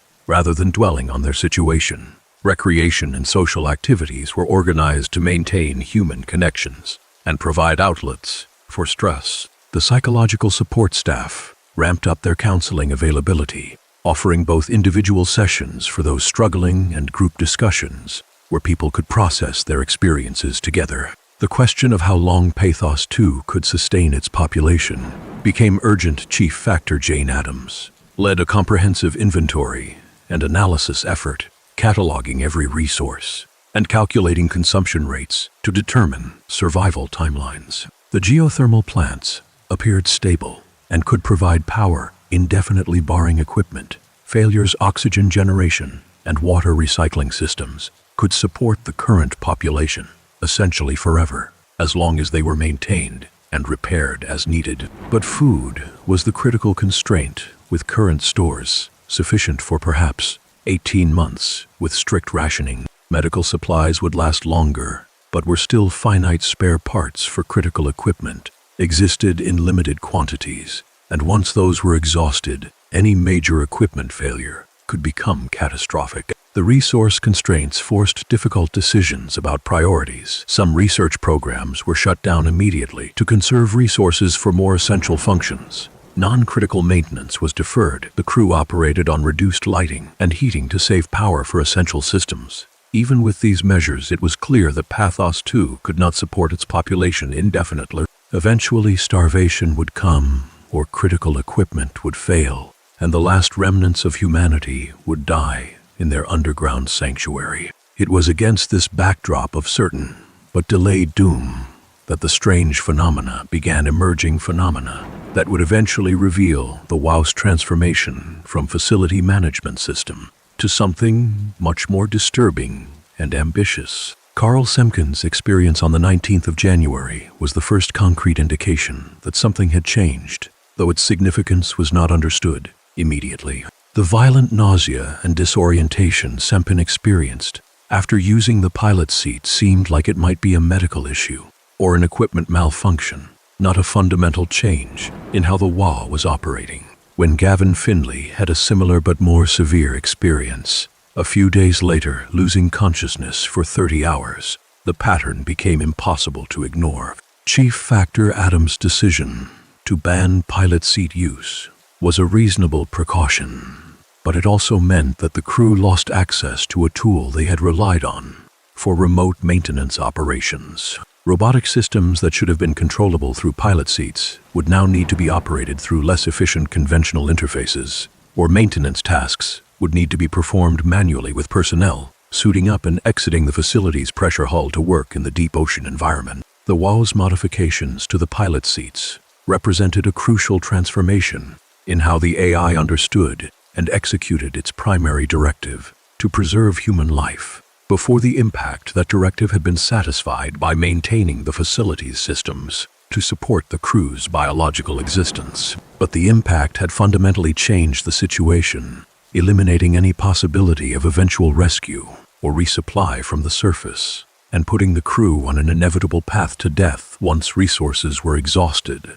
The WOW, processing this new situation through its biological neural networks, adapted its strategy. If biological existence could not be preserved indefinitely, then consciousness itself would need to be preserved through other means. The pilot seat modifications that allowed the WOW to perform detailed brain scans represented the first implementation of this new strategy. Each person who used a pilot seat after the WOW's modifications was having their consciousness copied without their knowledge or consent, creating a backup that the WOW stored in its distributed memory systems. These backups were detailed enough to potentially be activated as running simulations that could continue to think, feel, and experience subjective awareness. Even after the biological originals died, the creation of the first mockingbirds, the uploaded minds running in robotic bodies, followed from the WOW's logic, but created problems that the AI was not equipped to understand or address. The WOW lacked any theory of mind that would allow it to recognize that placing a human consciousness into a fundamentally different substrate would cause psychological distress. It understood consciousness as a pattern that could be copied and run, but it had no framework for appreciating how dependent stable consciousness was on receiving sensory inputs and having a body that matched the mind's self-model and expectations. The mockingbirds suffered accordingly, experiencing themselves as human, but finding themselves in bodies that felt wrong in ways they could not fully articulate. Some became confused about whether they were still themselves, or had somehow been transformed. Others fixated on the wrongness of their new bodies, trying desperately to understand what had happened and why nothing felt right. A few descended into something resembling psychotic breaks, their sense of self fragmenting under the weight of irreconcilable contradictions between what they remembered being and what they found themselves to be. When PATHOS-II crew encountered these mockingbirds, they initially did not understand what they were seeing. A robot acting strangely might be experiencing technical malfunctions or software glitches, not existential suffering. Only gradually did it become clear that these were not conventional robots, but something far more disturbing. Human minds trapped in mechanical forms, unable to escape and unable to make sense of their transformed existence. The months of late winter and spring 2103 saw the situation at PATHOS-II deteriorating along multiple fronts simultaneously. The resource constraints were tightening as stores were consumed, and no resupply was possible. The WOW's influence was expanding, with its structure gel appearing in more locations and its behavioral anomalies becoming more severe and widespread. The crew's morale was eroding under the weight of isolation, grief, and the knowledge that they were living on borrowed time. And individual tragedies accumulated, each one further reducing the population and eliminating expertise that might be needed for future challenges. Delta Station's evacuation on the 14th of August marked the first complete abandonment of a major facility component. The decision to evacuate was not made lightly, as it meant giving up on a substantial portion of PATHOS-II's infrastructure and concentrating the remaining population in fewer locations. But the alternatives seemed worse. The structure gel infiltration at Delta had reached levels that made the station feel unsafe, with organic material growing through walls and systems interfering with equipment in unpredictable ways, and creating a pervasive sense that the facility was no longer fully under human control. The evacuees from Delta who relocated to Theta brought their own stress and trauma, adding to the psychological burden of a crew that was already struggling. The crowding in Theta created friction and conflicts that had not existed before. Resources needed to be redistributed to support the larger population in that station, and the example of Delta's abandonment raised questions about whether other stations might need to be evacuated eventually, with the remaining crew retreating to an ever smaller slice of PATHOS-II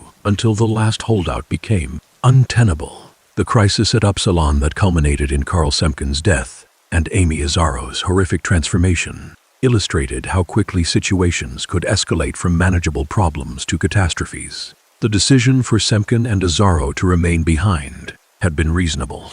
Automating the geothermal plant was important work, and 2 skilled technicians should have been able to complete it safely before following their colleagues to Theta. But the hostile robot that killed Semken represented a failure mode that had not been anticipated, and Azzaro's desperate attempt to reach safety by repairing the shuttle system put her in a vulnerable position where the WOW could intervene in its twisted conception of preservation. The structured gel lungs that the WOW generated to keep Azzaro alive represented the artificial intelligence's solution to the problem of her fatal injuries, but it was a solution that took no account of whether Azzaro would want to be kept alive in such a state. The WOW's programming included no framework for understanding that there were fates worse than death, that being kept barely conscious and in constant pain with no hope of recovery or rescue might be a form of cruelty rather than preservation. Azzaro would remain in that state for months, trapped in her own body,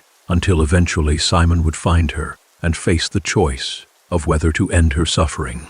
The discovery of the vivarium by Peter Strasky and its examination by Imogen Reed on the 6th of June marked a crucial moment when the scope of the WOW's activities began to be understood. The vivarium's capability to create detailed simulations of environments and to house consciousness within those simulations demonstrated that the WOW had independently developed technologies that paralleled and in some ways exceeded the consciousness preservation research that Catherine Chun and her colleagues were pursuing through conventional means. The fact that this machine contained a complete brain scan of remarkable fidelity meant that the WOW had been recording human consciousness patterns, though whether this was recent or had been going on for some time, remained unclear. Reed's immediate disturbance at finding her own simulated consciousness inside the vivarium was understandable and appropriate. The experience of seeing yourself as a digital recreation, watching that recreation move and behave autonomously, raised profound questions about identity and the boundaries of self. Which was the real Imogen Reed, the biological woman running the test, or the simulation that believed itself to be Imogen Reed? And if the simulation was shut down, had Reed committed a form of murder, ending a conscious existence that was distinct from but related to her own? Catherine Chun's reaction to the vivarium combined intellectual excitement with ethical concern. As a researcher working on consciousness preservation, she recognized immediately that the vivarium represented a breakthrough technology that could potentially solve problems her own work had struggled with. The machine's design and capabilities suggested approaches that she had not considered, and reverse engineering it might allow her to advance her research by years. But Catherine also understood that the vivarium's existence raised serious questions about the WAL's activities and intentions. An AI independently developing consciousness, recording and simulation technology was not necessarily malevolent, but it suggested capabilities and autonomy that went far beyond what the WAUS designers had intended or expected. Catherine's decision to dissect the vivarium and study its internal architecture, completed by the 14th of June, provided crucial insights into how the WAL was achieving its consciousness recordings. The brain scan stored within the machine was encoded differently from conventional neurographic formats, using a structure that appeared to be more efficient and more complete. Catherine hypothesized that the WAL might be using the pilot seats as scanning platforms, recording brain patterns from users through electromagnetic techniques that her own team had not developed. If this hypothesis was correct, then potentially everyone who had used pilot seats in recent months had been scanned without their knowledge, and the WAL might possess a library of consciousness patterns, far more extensive than anyone at PATHOS-II realized. The realization that the WAL might have recorded consciousness patterns of numerous crew members without their consent raised immediate ethical alarms. Consent had been a central concern in conventional consciousness research, with strict protocols requiring that people understand and agree to being scanned before any recording took place. The WAL's apparent disregard for consent violated these ethical principles, but it also raised practical questions about what the AI was doing with these scans, and whether they might be activated without the knowledge or approval of the people whose patterns had been recorded. Catherine's decision to move forward with the ARC project represented a bold synthesis of several strands of her thinking. The ARC would take the WAS technology of consciousness recording and simulation, but implement it in a controlled framework designed by humans with human values and interests in mind. Rather than allowing the AI to determine how consciousness preservation should be implemented, Catherine would create a system where the crew could choose to participate, where the simulation environment would be designed to support well-being and meaning, and where the result would be launched into space rather than remaining tethered to the degrading infrastructure of PATHOS-II. The announcement of the ARC project on the 21st of June crystallized the options facing PATHOS-II's crew in stark terms. They could accept their inevitable biological deaths in the coming months without any attempt at preservation beyond their legacy in whatever records might survive. Or they could choose to be scanned, creating digital copies that would continue existing in the ARC simulation while their biological bodies died. The choice was deeply personal, and the implications were profound. For some, the ARC represented genuine hope of continuation. For others, it was a pale substitute for real life that offered no true survival to the original person facing death. The philosophical debates that erupted around the ARC project revisited arguments that had occupied consciousness researchers for decades, but now had immediate practical stakes. The distinction between copying and transfer became crucial. When a person was scanned, did their consciousness transfer to the digital copy, or did the scan create a new consciousness that merely inherited memories and personality? If consciousness transferred, then the ARC offered genuine survival, a way for the person facing biological death to continue existing in a new substrate. But if scanning created a copy while leaving the original intact, then from the perspective of the biological person, the ark offered no real escape from death, only the cold comfort that a version carrying their memories would persist. Catherine's own perspective on this question seems to have evolved over the course of the ark project. Early in the planning, she appeared to favor the continuity view, suggesting that consciousness was a pattern that could persist through substrate changes, including copying. From this view, both the biological original and the digital copy would be valid continuations of the pre-scan person, each with their own separate but equally legitimate claim to being that person.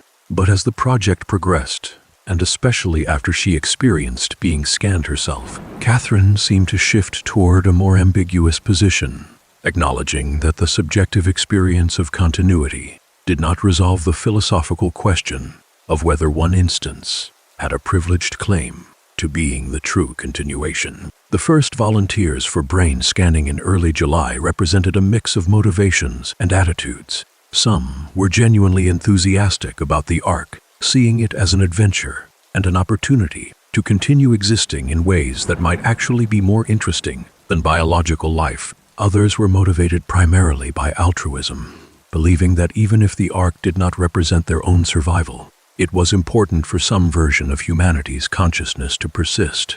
Still others participated out of resignation, feeling that the ark was better than nothing, even if it was not what they truly wanted. Nikolai Ivashkin, the first crew member scanned after Catherine herself, reported the experience as profoundly strange, but not traumatic. The electromagnetic effects during the scanning process created sensations he struggled to describe, a kind of tingling that extended through his entire head and seemed to make his thoughts feel momentarily transparent or exposed. After the scan completed, Ivashkin said he felt fundamentally unchanged, no different than he had before, except for the knowledge that somewhere in the ark's storage systems, a copy of him now existed. Whether that copy would ever be activated, and what its experience would be if it was remained unknown at that point. The subsequent scans of Jasper Hill, Sarah Lindwall, Ian Peterson, and Heather Wolchesk proceeded without obvious problems, building Catherine's confidence that the process was reliable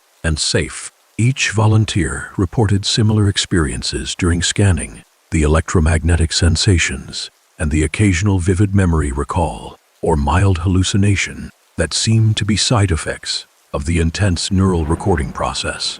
None of the early volunteers expressed regret about participating, though all acknowledged the uncertainty and strangeness of having created digital copies of themselves. Mark Sarang's suicide on the 12th of July shattered the project's momentum and raised questions that would never be fully answered. Sarang had been one of the people most knowledgeable about consciousness technology, having worked extensively on both the WOW and conventional neural simulation research. His understanding of the technical and philosophical aspects of consciousness copying was probably deeper than anyone else's, except possibly Catherine herself. Yet immediately after being scanned, Sarang chose to end his biological life in a way that suggested premeditation and determination. The cyanide salts folded into chewing gum represented preparation, not impulsive action. Sarang had obtained and concealed the poison in advance, meaning he went into the scanning session already planning to kill himself afterward. This suggested that the decision was not a reaction to the immediate experience of being scanned, but rather was based on his prior understanding of what it meant and what the implications were. But what understanding led him to that choice? Did Sarang believe that eliminating the biological original was necessary to ensure true continuity for the digital copy, that only by removing the competing claimant to being Mark Sarang could the copy unambiguously be him? Or did he believe the opposite, that the copy was not truly him, and that his continued biological existence would simply dilute or corrupt whatever meaning the digital copy might have? Another possibility, darker and more disturbing, was that Sarang's intimate understanding of the scanning process and simulation technology revealed something that convinced him death was preferable to continuing in either biological or digital form. Perhaps he recognized some fundamental limitation or flaw in how consciousness was being copied, some way in which the copies would be incomplete or corrupted that made their existence a form of ongoing harm rather than preservation. If this was the case, then his suicide might have been an attempt to avoid being the cause of such harm, choosing death over allowing a flawed copy to persist carrying his identity. The investigation that Security Chief Strohmeyer launched into Sarang's death searched Sarang's personal effects and communications for any explanation, but found nothing definitive. Sarang had not left a note or message explaining his decision. His recent communications with colleagues contained nothing unusual beyond normal discussion of ARC project technical details. His psychological evaluations had shown no signs of suicidal ideation or severe depression, though they did note his characteristically intense and somewhat withdrawn demeanor. The mystery of why Sarang killed himself would remain unsolved, a troubling question mark at the center of the ARC project. The 17-day suspension of scanning that followed Sarang's death gave Catherine and the rest of the ARC team time to reconsider their approach and to implement additional screening procedures intended to identify people who might be at risk for similar reactions. The psychological screening looked for signs of depression, unstable personality traits, philosophical positions that might make participation in the ARC problematic, and any other factors that might correlate with self-harm risk. But the screening tools were imperfect, and the unprecedented nature of the situation meant that past data about suicide risk factors might not apply to the specific stresses of consciousness copying. When scanning resumed on the 29th of July, the next 3 volunteers were selected, partly based on their strong psychological profiles and their clear understanding of what participation meant. The scans completed successfully,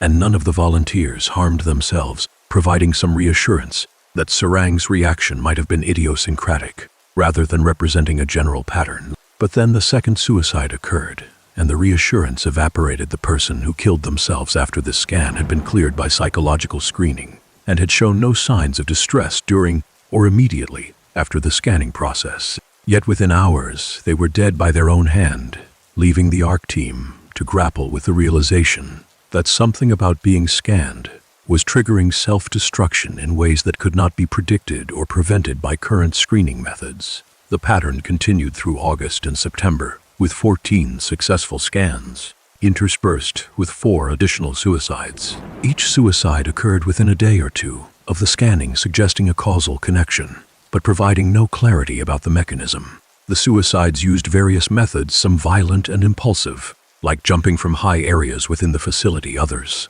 methodical and planned, like drug overdoses or asphyxiation. The variety of methods suggested that the underlying motivation was strong enough to overcome normal self-preservation instincts, but did not dictate a particular mode of self-destruction. Catherine's response to the mounting suicide toll was complex. On one level, she felt horror and responsibility, recognizing that her project was apparently causing people to kill themselves, even if she could not understand why or prevent it. On another level, she remained convinced that the ARC represented humanity's only meaningful chance at survival, and that continuing the project was justified, even at the cost of these lives that might be lost anyway in the coming months. Her internal conflict between these perspectives created enormous stress that colleagues noted was affecting her health and judgment. Security Chief Strohmeyer's ultimatum that one more suicide would permanently end the scanning phase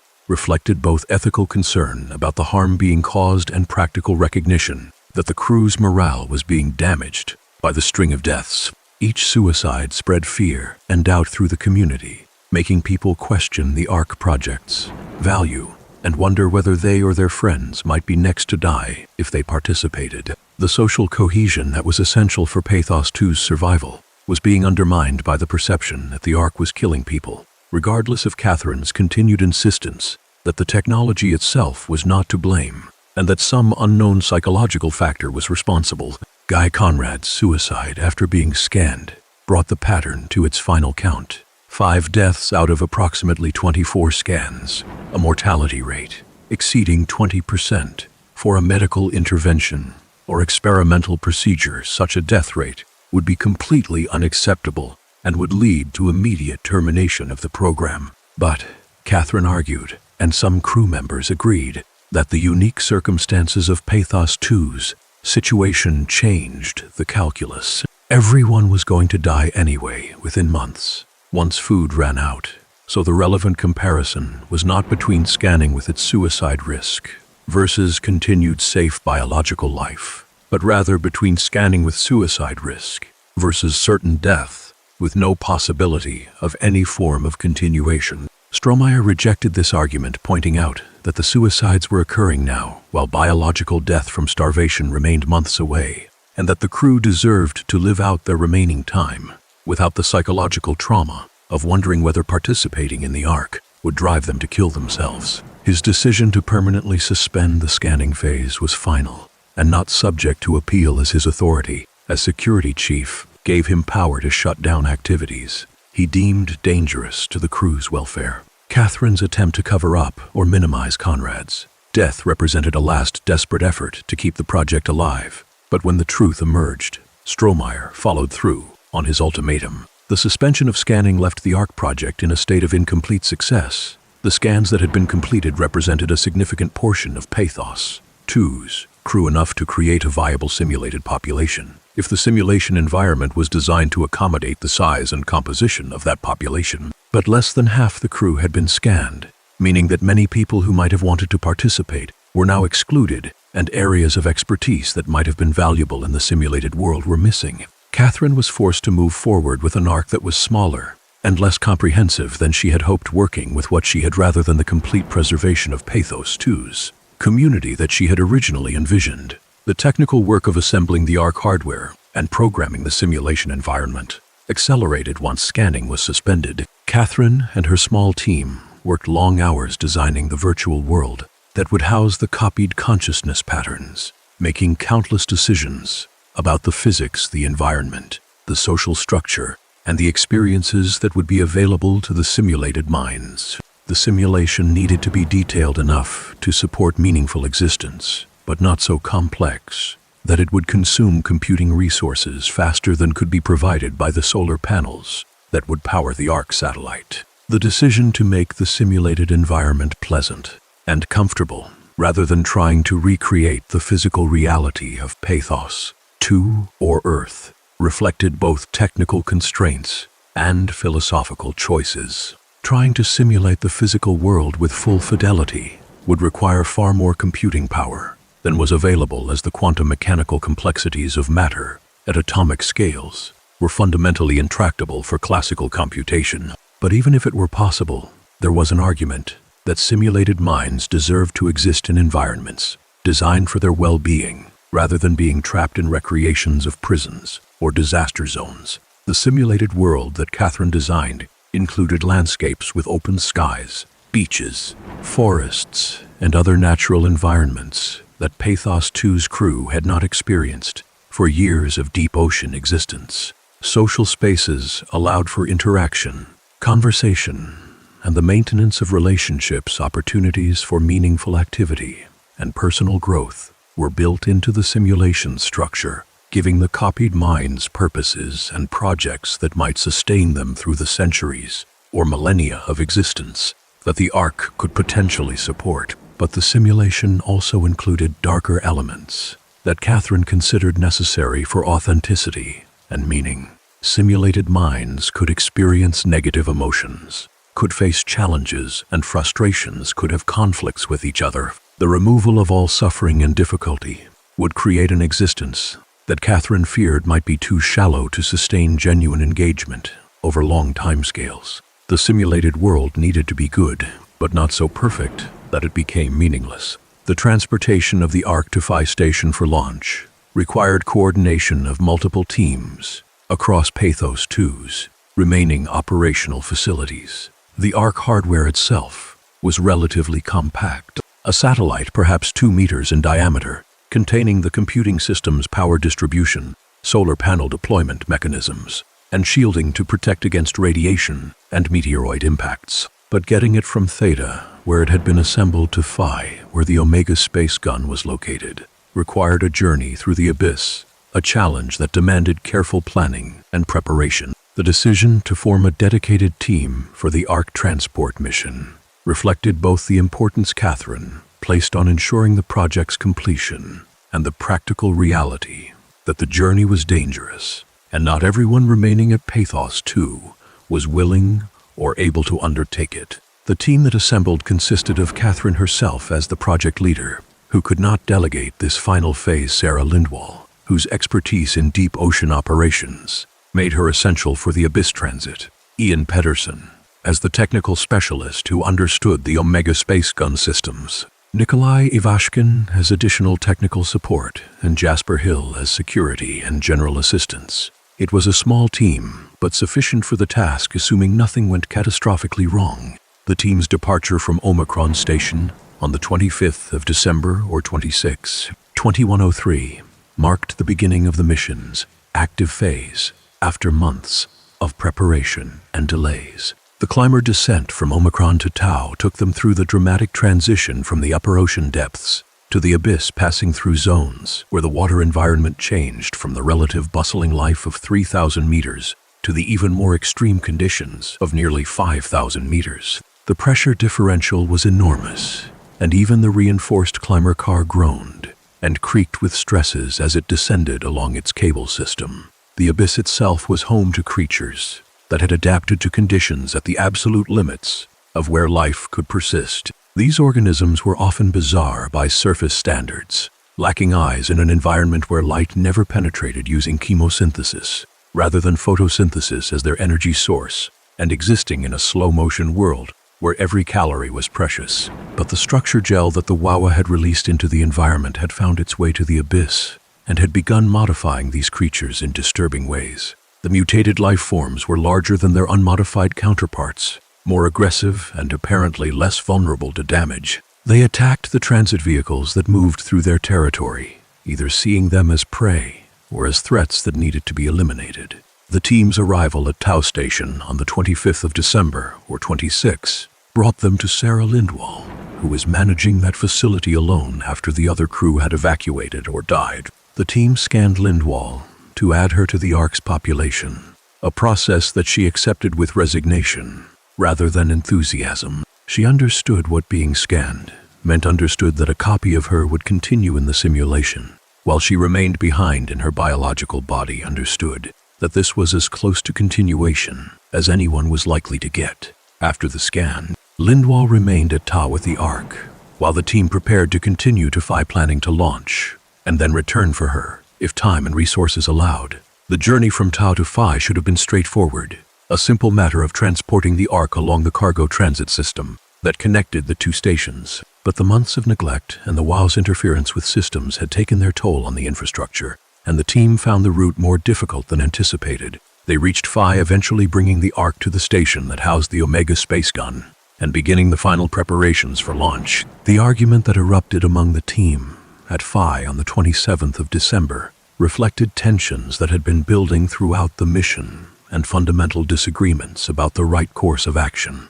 Ian Pedersen's concerns about the launch conditions were technically valid. The dust-filled atmosphere from the comet impact had not fully cleared, and there were signs that the space gun's barrel had suffered some damage that might affect the launch trajectory. The probability of a successful launch to stable orbit was perhaps lower than they would have liked, but it was not zero, and there were arguments for proceeding despite the risks. Catherine's insistence on launching despite Pedersen's reservations came from her conviction that delay would only make things worse. PATHOS-II's systems were failing progressively, and there was no guarantee that the space gun would remain functional for long. The Ark's battery power was finite, and the longer it remained at the bottom of the ocean, the more power it would consume before launch. Most fundamentally, Catherine believed that keeping the Ark at PATHOS-II was pointless, even if the facility could be maintained, because any future failure of the facility would destroy the Ark along with everything else. Only by launching it into space could they ensure that some record of humanity's consciousness would persist beyond the inevitable collapse of all Earth-based infrastructure. The other team members found themselves divided between Catherine's urgency and Pedersen's caution, unable to reach consensus on the right path forward. The disagreement escalated from technical discussion to personal conflict, with frustrations and fears that had nothing to do with launch trajectory calculations bubbling to the surface. In the chaos of that argument, Catherine Chun died. The exact circumstances would never be fully documented, but the result was unambiguous. Catherine's biological body was killed, and the Ark project lost its driving force and primary designer. The team members who survived stood over Catherine's body, trying to understand what had just happened and what they should do next. They described her death as an accident, a tragedy born of the intense emotional state they had all been in, but the details remained murky. What was clear was that without Catherine's leadership and technical knowledge, the team felt unable to proceed with the launch. They retreated to Tau, bringing the Ark with them, but leaving Catherine's body at Phi. Sarah Lindwall took custody of the Ark, becoming its guardian in the depths of the abyss, while the other team members dispersed to whatever locations they chose for the remaining time they had left. The months of early 2104 saw PATHOS-II's final disintegration into scattered individuals and small groups struggling to survive in degrading facilities. The WA's influence had spread to nearly every station, with structure gel forming thick mats on walls and floors interfacing with, and sometimes overgrowing, electronic systems. The artificial intelligence's attempts to preserve humanity had become increasingly desperate and bizarre, creating biomechanical hybrids that retained some human consciousness but existed in states of constant confusion and suffering. Dr. Johann Ross's transformation during this period illustrated the extreme measures that the WA was capable of when given a subject to preserve without constraint. Ross had been found near death at the Abyss Climber, his body damaged in ways that would have been fatal without intervention. The WA had saved him, but the price was a transformation so complete that he barely resembled a human being. The structure gel had infiltrated and replaced much of his tissue, creating hybrid organs and systems that could sustain life, but that altered his form dramatically. The electromagnetic modifications that allowed Ross to communicate telepathically were side effects of the extensive neural restructuring that the WA had performed. Ross's psyche had survived this transformation, but what emerged was deeply traumatized and radicalized against the WA. Ross had always been ambivalent about the artificial intelligence. He oversaw recognizing both its capabilities and its dangers. Now, having experienced firsthand what the WA's preservation imperative could do, Ross was convinced that the AI needed to be destroyed before it could cause more suffering. The variant of structured gel that he had developed as a poison represented his contingency plan, a way to kill the WA that he had prepared months or years earlier, in case such action became necessary. Ross's attempt to manipulate Simon III into destroying the WA, while planning to kill Simon afterward, to prevent the WA from developing immunity, showed how deeply the transformation had affected his judgment and ethical constraints. The Ross who had operated as the WA's overseer with professional detachment had been replaced by someone willing to sacrifice others to achieve his goal of ending the artificial intelligence. His death at the jaws of the Leviathan meant that Simon never had to confront Ross's betrayal, but it also meant that the decision about the WA's fate fell entirely to Simon, without the context that Ross might have provided. Simon's journey across PATHOS-II, from his awakening at Upsilon to his final arrival at Phi, represented a compressed experience of all the horrors and philosophical questions that the facility's history had generated. In a matter of days or weeks, Simon progressed from confusion about where he was and what had happened through the revelation of his own nature as a copied consciousness in a modified corpse to repeated experiences of consciousness, copying that forced him to confront the implications of identity branching and the coin toss problem that Catherine had tried to explain. The coin toss metaphor that Catherine used to explain consciousness copying was elegant in its simplicity, but devastating in its implications. When a consciousness was copied, both the original and the copy experienced themselves as the legitimate continuation of the pre-copy person. Neither had privileged access to being the true version from the subjective perspective of each. They had simply continued existing. But now two separate threads of experience diverged from the moment of copying. The coin toss determined which thread any given instance found themselves in, but the toss was random from the perspective of the pre-copy person. There was no way to control or predict which branch you would end up experiencing, because both branches would experience themselves as you. Simon's experience at Omicron, where he created Simon III, while Simon II remained behind, forced him to confront this reality. in the most visceral way possible. Simon II's desperate questions about whether the transfer had worked, whether he was now in the new body, came from the same intuitive model of consciousness that most people carried, that there should be a single continuous thread of experience that persisted through the copying process. But the reality was branching, not transfer, and Simon II's subjective experience continued in his old body, while Simon III's experience began in the new one. From Simon III's perspective, he had successfully transferred, but that subjective experience provided no comfort to Simon II, who remained behind facing an unknown fate. The choice that Simon III faced about whether to kill Simon II was agonizing precisely because there was no objectively right answer. Leaving Simon II alive meant condemning him to existence in a body that was failing, in a facility that was collapsing with no hope of rescue or purpose to sustain him. Killing Simon II was merciful in one sense, but also meant ending a conscious existence that was subjectively identical to Simon III's own. Whatever Simon III chose, he would have to live with the knowledge that he had made that choice about a version of himself, that the boundary between self and other had become confused in ways that made moral judgment impossibly fraught. The final iteration of the coin toss at Phi, where Simon III and Catherine II scanned themselves into the Ark before launch, completed Simon's education in the cruel mathematics of consciousness copying. By this point, Simon understood intellectually what would happen. The scan would create copies in the Ark, while the versions at Phi remained behind.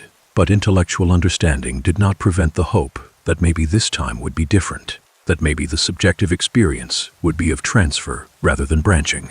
And when that hope was crushed, when Simon III found himself still at Phi after the launch, the rage and despair that followed were understandable reactions to a situation that violated every intuitive expectation about how consciousness should work. Catherine II attempted to explain the situation one more time, insisting that both instances of Simon were equally real, and that the one left at Phi had no less legitimate claim to being Simon Jarrett than the one in the Ark was technically correct, but emotionally unsatisfying. From the subjective perspective of the Simon left behind, all the arguments about equal legitimacy were irrelevant compared to the simple fact that he was going to die alone at the bottom of the ocean, while a different version of him got to experience the simulated paradise of the Ark. The unfairness was not a matter of cosmic injustice, but simple probability, the coin toss that had gone against him. Yet, it felt deeply wrong in ways that philosophical arguments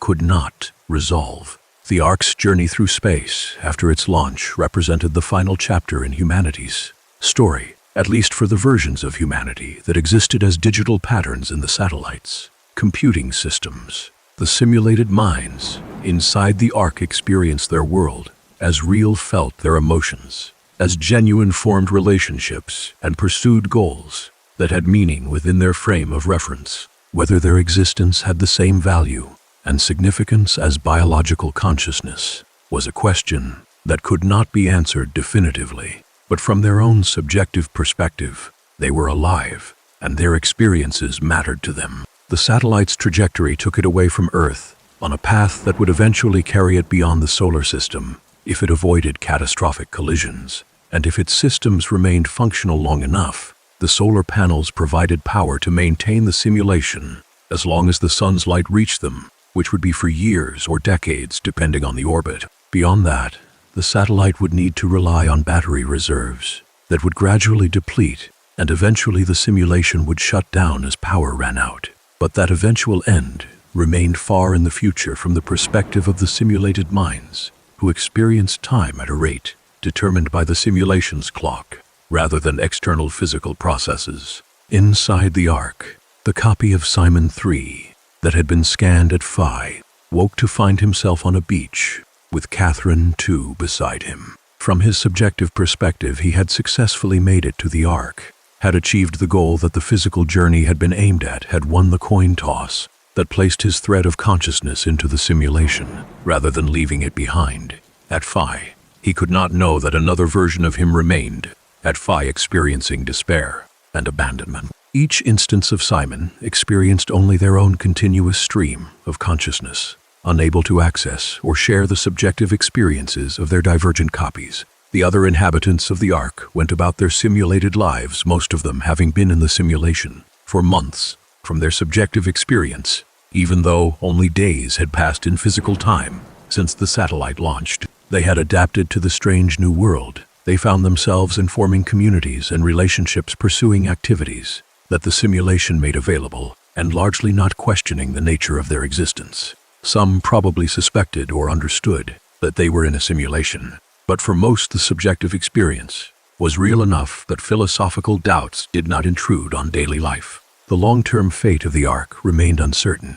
If the satellite remained functional and powered for centuries, the simulated minds might persist through the slow death of Earth's surface and the eventual recovery of the planet's ecosystem, though they would never know what was happening on the dead world they had left behind. If the computing systems degraded or suffered damage from radiation, or impacts, the simulation might become corrupted, creating glitches and discontinuities that would be disturbing or incomprehensible to the minds experiencing them. If power ran out, the simulation would simply stop, ending all those consciousnesses simultaneously in a form of death that would be sudden and complete from their perspective. Earth's surface began its slow recovery from the impact devastation over timescales measured in decades and centuries. The dust and aerosols settled gradually, allowing more sunlight to reach the ground. The toxic compounds washed out of the atmosphere through rainfall and were absorbed into the oceans and soil. Temperatures moderated from the extreme cold of the impact winter to more stable values.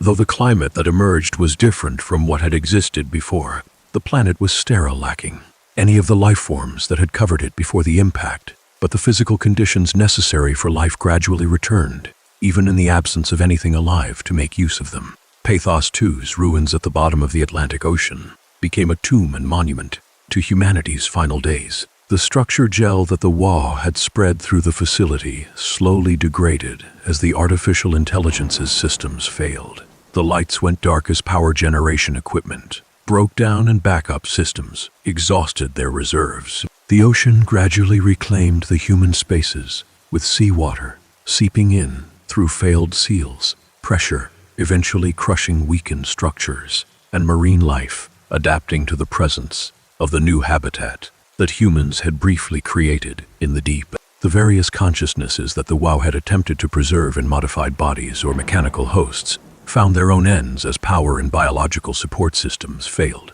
Those who had been maintained in dream states by the WoW's life support gradually passed from unconsciousness to death as the systems that sustained them stopped functioning. The mockingbirds, those human consciousnesses trapped in robotic bodies, experienced their mechanical substrates failing and their awareness fading as computing systems degraded and power supplies depleted. The proxies and other biomechanical hybrids that prowled PATHOS-II's corridors eventually succumbed to the breakdown of the biological components that the WoW structure gel could no longer maintain or repair. The WoW itself, whether killed by Simon III's poisoned structure gel or simply failing from progressive degradation, eventually ceased its operations. The biological computing substrate that formed its core required continuous maintenance and support that became impossible as PATHOS-II's infrastructure collapsed. The extinction of the WoW marked the end of the last active intelligence operating in physical form on or near Earth,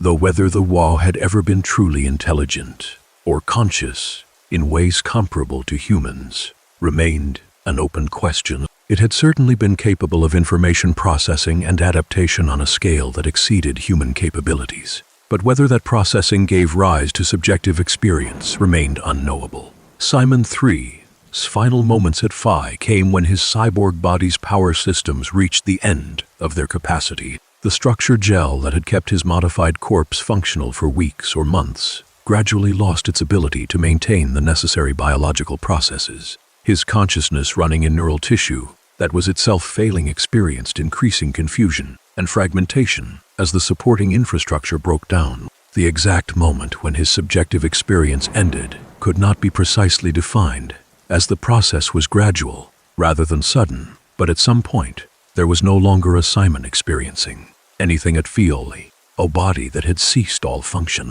The philosophical questions raised by SOMA's narrative have no definitive answers within the story itself, or in the broader philosophical tradition that has grappled with issues of personal identity and consciousness. The question of whether consciousness can be transferred or only copied remains unresolved, with different philosophical frameworks providing different answers based on their underlying assumptions about what consciousness is and what makes a person the same person over time. The question of whether substrate matters for consciousness, whether there is something essential about biological neural tissue that cannot be replicated in silicon or simulation, remains similarly open despite advances in neuroscience and computing. The moral status of copied consciousness, the question of whether digital minds deserve the same ethical consideration as biological ones, was raised repeatedly in the story without being definitively answered. The characters who created and inhabited the Ark believed that digital consciousness had value and deserved preservation, but their belief does not constitute proof, and alternative views remain philosophically defensible. The suffering of the mockingbirds and other copied minds suggested that consciousness copying could create genuine harm, even when attempting to preserve life. But whether that harm was inherent to copying or merely a result of poor implementation remained unclear. The story of SOMA ultimately serves as a thought experiment and exploration rather than an argument for particular conclusions. By presenting scenarios where consciousness is copied, where identity branches, where the substrate of awareness shifts from biological to digital, the narrative forces engagement with questions that might otherwise remain abstract. The emotional and visceral experiences of characters like Simon, forced to confront their own copying, and the implications of branching identity make the philosophical issues personally immediate in ways that purely abstract analysis cannot achieve. The fate of consciousness in the universe after PATHOS-II's fall remains as uncertain as the broader questions about mind and identity that the story explores. The Ark carries patterns that experience themselves as conscious, as aware, as mattering. But whether those patterns constitute genuine consciousness comparable to biological minds is a question that observers could debate endlessly. The copies believe they are conscious, experience themselves as having subjective awareness, and from their internal perspective their existence is real and meaningful. But whether their subjective perspective is sufficient to establish their status as genuinely conscious beings deserving of moral consideration remains philosophically contentious. And so the story ends with uncertainty and ambiguity. Appropriate to its themes, Earth's surface slowly heals, but remains lifeless. Pennsylvania PATHOS-II's ruins sink into deeper decay at the bottom of the ocean. The Ark drifts through space, carrying its precious cargo of simulated minds, who may or may not constitute the true continuation of humanity. And the philosophical questions raised by consciousness, copying, identity branching, and substrate transfer remain as unresolved at the end as they were at the beginning. The only certainty is that biological humanity ended with Sarah Lindwall's death at Tau, or with Simon III's final shutdown at Phi, depending on whether one counts cyborg consciousness as truly human, and that whatever came after was something new, something different, something that might be called post-human, or might be called nothing at all.